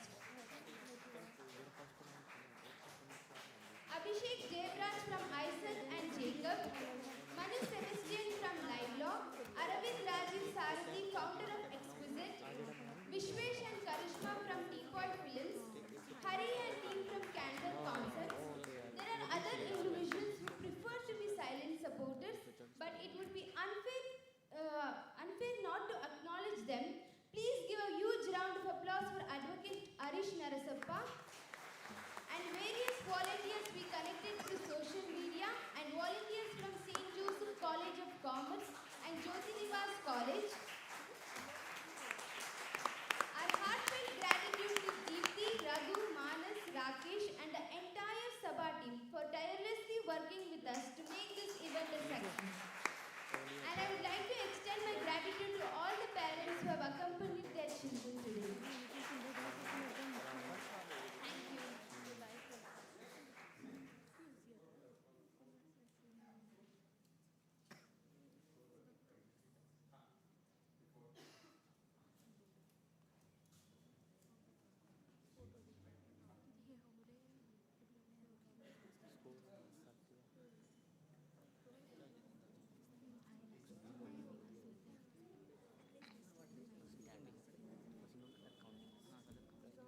quiz winner.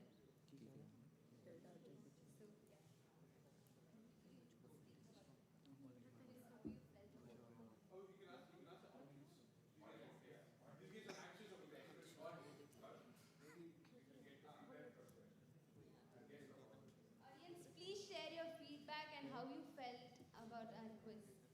Someone please hand over the mic to our audience.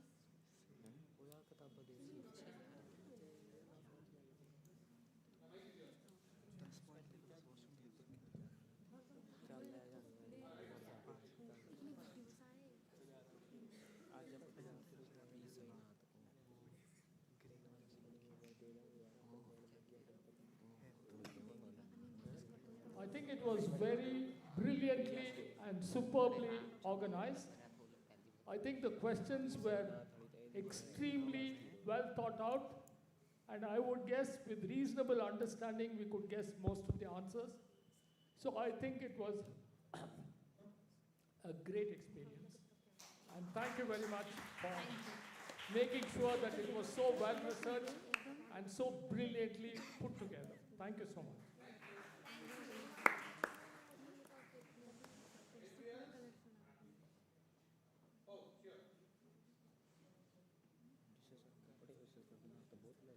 It's been lovely being here, and I think what has been most heartening is seeing people who are starting to discover the country, the constitution, the democracy, and people who are flag bearers of a lot of what we are seeing at this on these days there. Thank you so much for your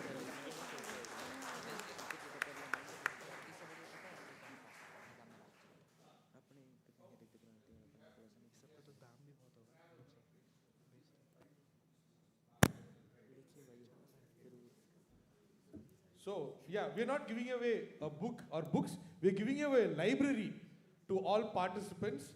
So, guys,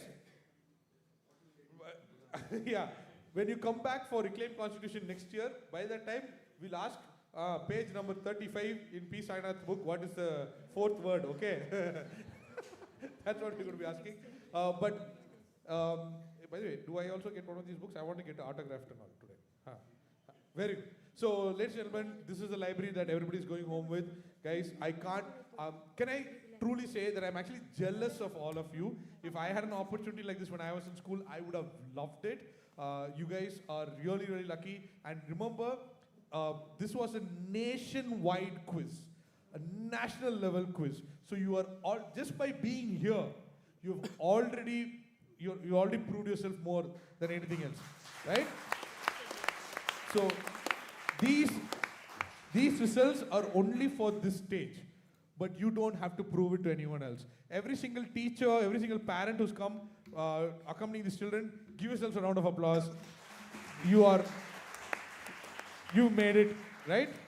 Now, unfortunately, it is still a quiz competition, so we have results. So can we?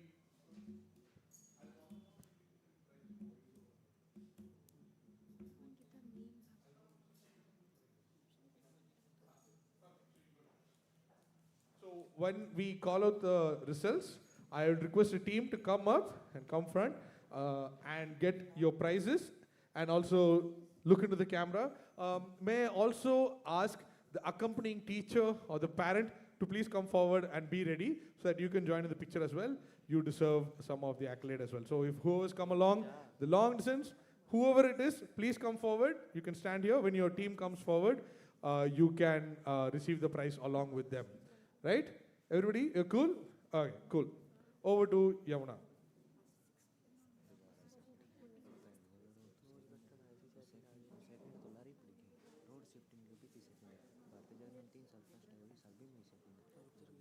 I request Advocate Arish Narsapar to come on the stage to felicitate our winner, our 5th place winner. The 5th place,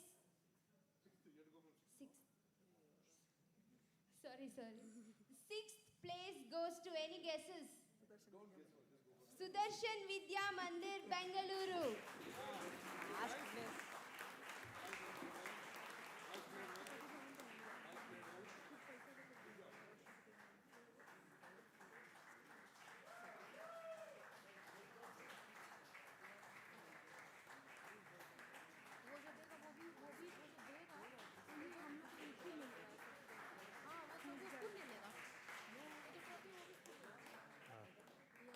Okay?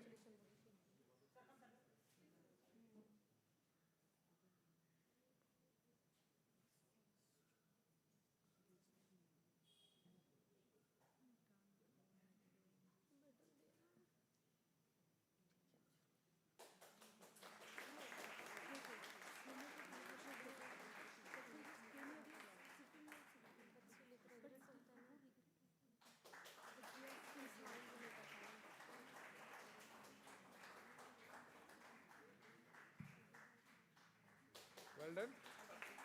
Yeah. Okay. Can we have one picture with all of you, and then we'll have one picture with just the students? So, yeah. Sorry. Media, we ready? Wait. No, hold on. Hold on. Okay.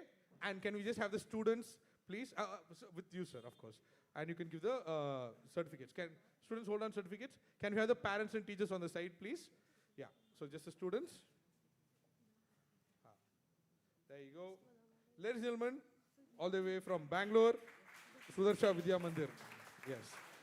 Congrats, guys. I hope to see you soon next time. Well done. Okay, cool. Thank you, sir. Thank you, guys. Please take your places. You guys can sit here itself. Come and keep the trophy in front.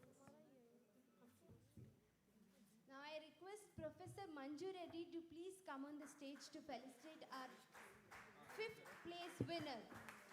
And the 5th place goes to Carmel School, Durgapur. We'll take the students first.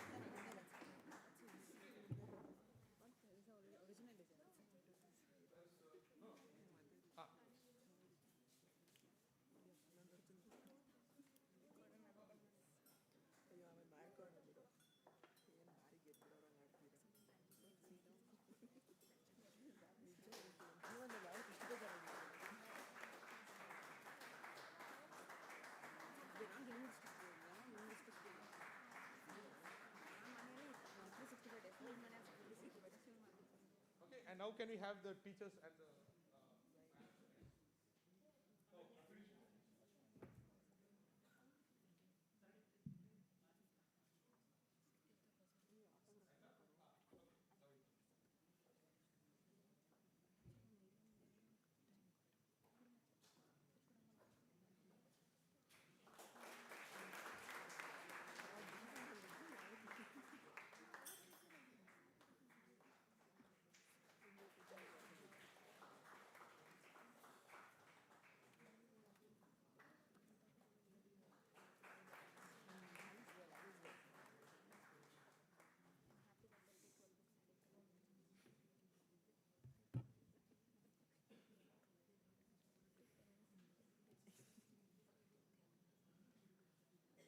There we go. Congratulations, students. Well done.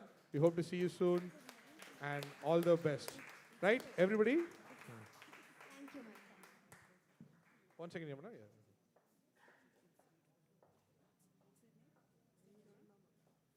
Yeah. Okay, thank you.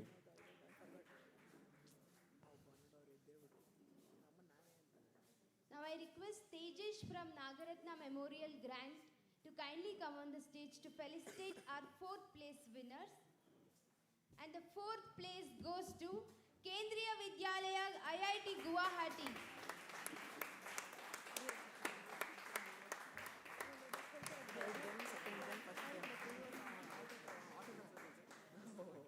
One minute, ma'am. First students. We'll wait. First students, then they will students. मेरे पापा नहीं खड़े हैं, किसके पापा इसके पास में आके खड़े हैं?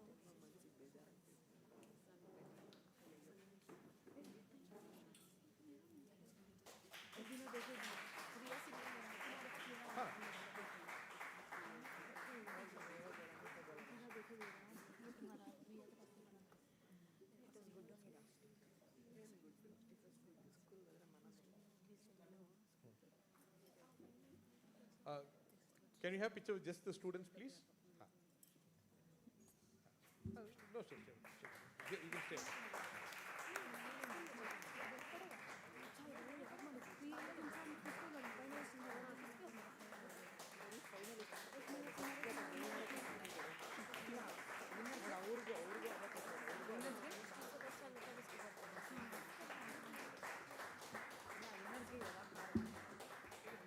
One picture with just the students and you. Yes, sir. And then we'll have with.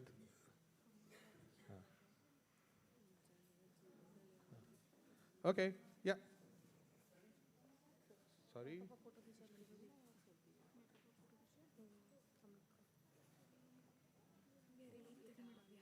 Thank you.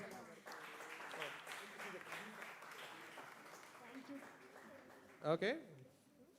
Now I request Dr. Girish Mood to kindly come on the stage to felicitate our third place winners.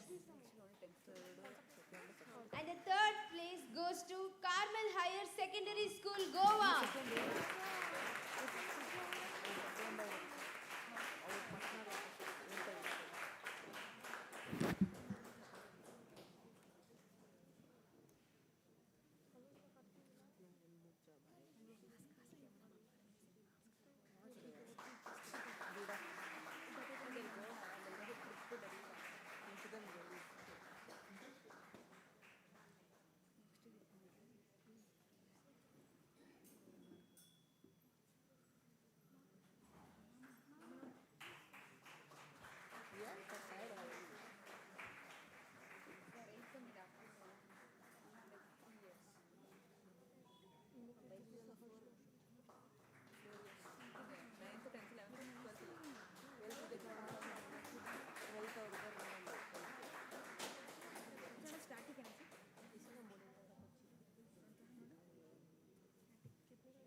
Congratulations.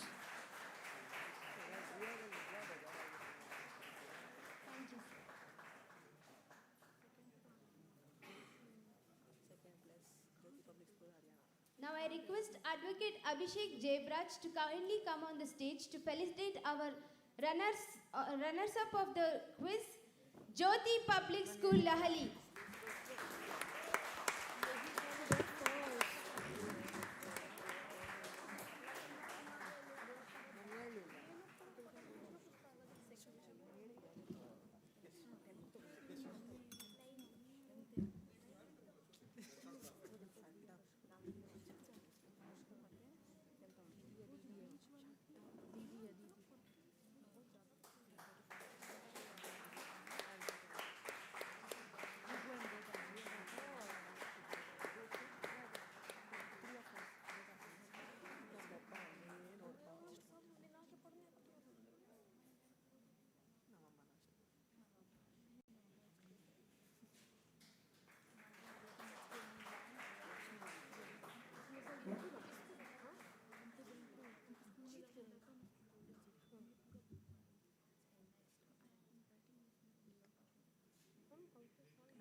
And I think ma'am should also get award for most enthusiastic audience question answering. Well done. Good job. High five. Well done. Congratulations. Well done, boys. Okay.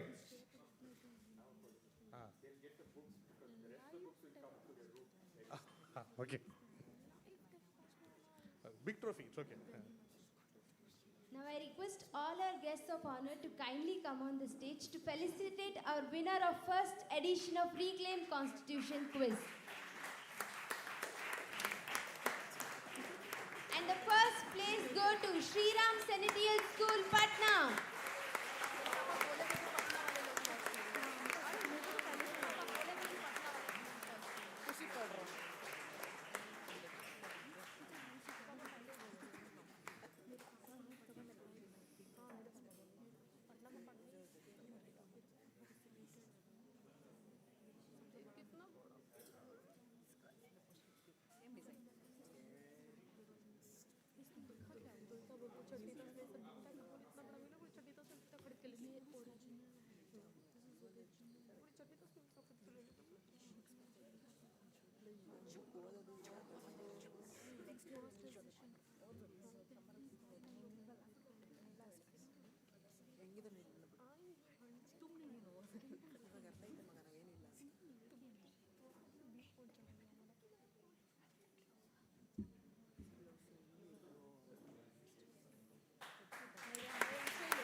Can we also have the accompanying teacher, please? One second. Sorry, one second. Yes. Cover aita?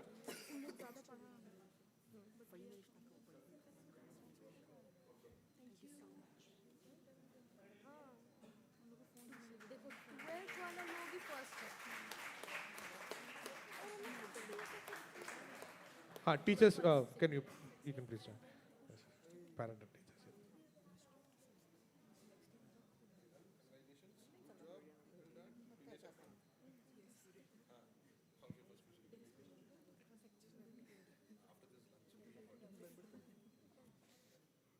I request all the students to stay back because we have a photo session with the dignitaries.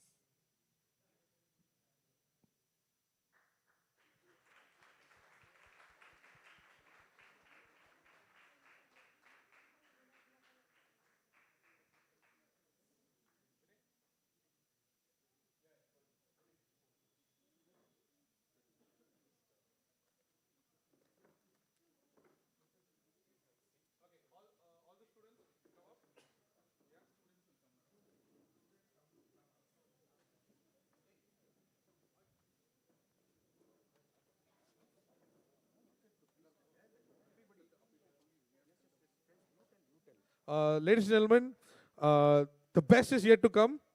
We have lunch. Okay. So please make your way slowly to the. Yeah. So don't. You can stay behind, have lunch, meet the students, and give them words of encouragement, and also us words of encouragement so that we can do this next year. Please feel free to take more pictures. Oh yes, please just stay back for about 2 minutes. We will finish the proceedings officially after the photograph. Volunteers, please just come to the front.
And with that, we would like to conclude the event.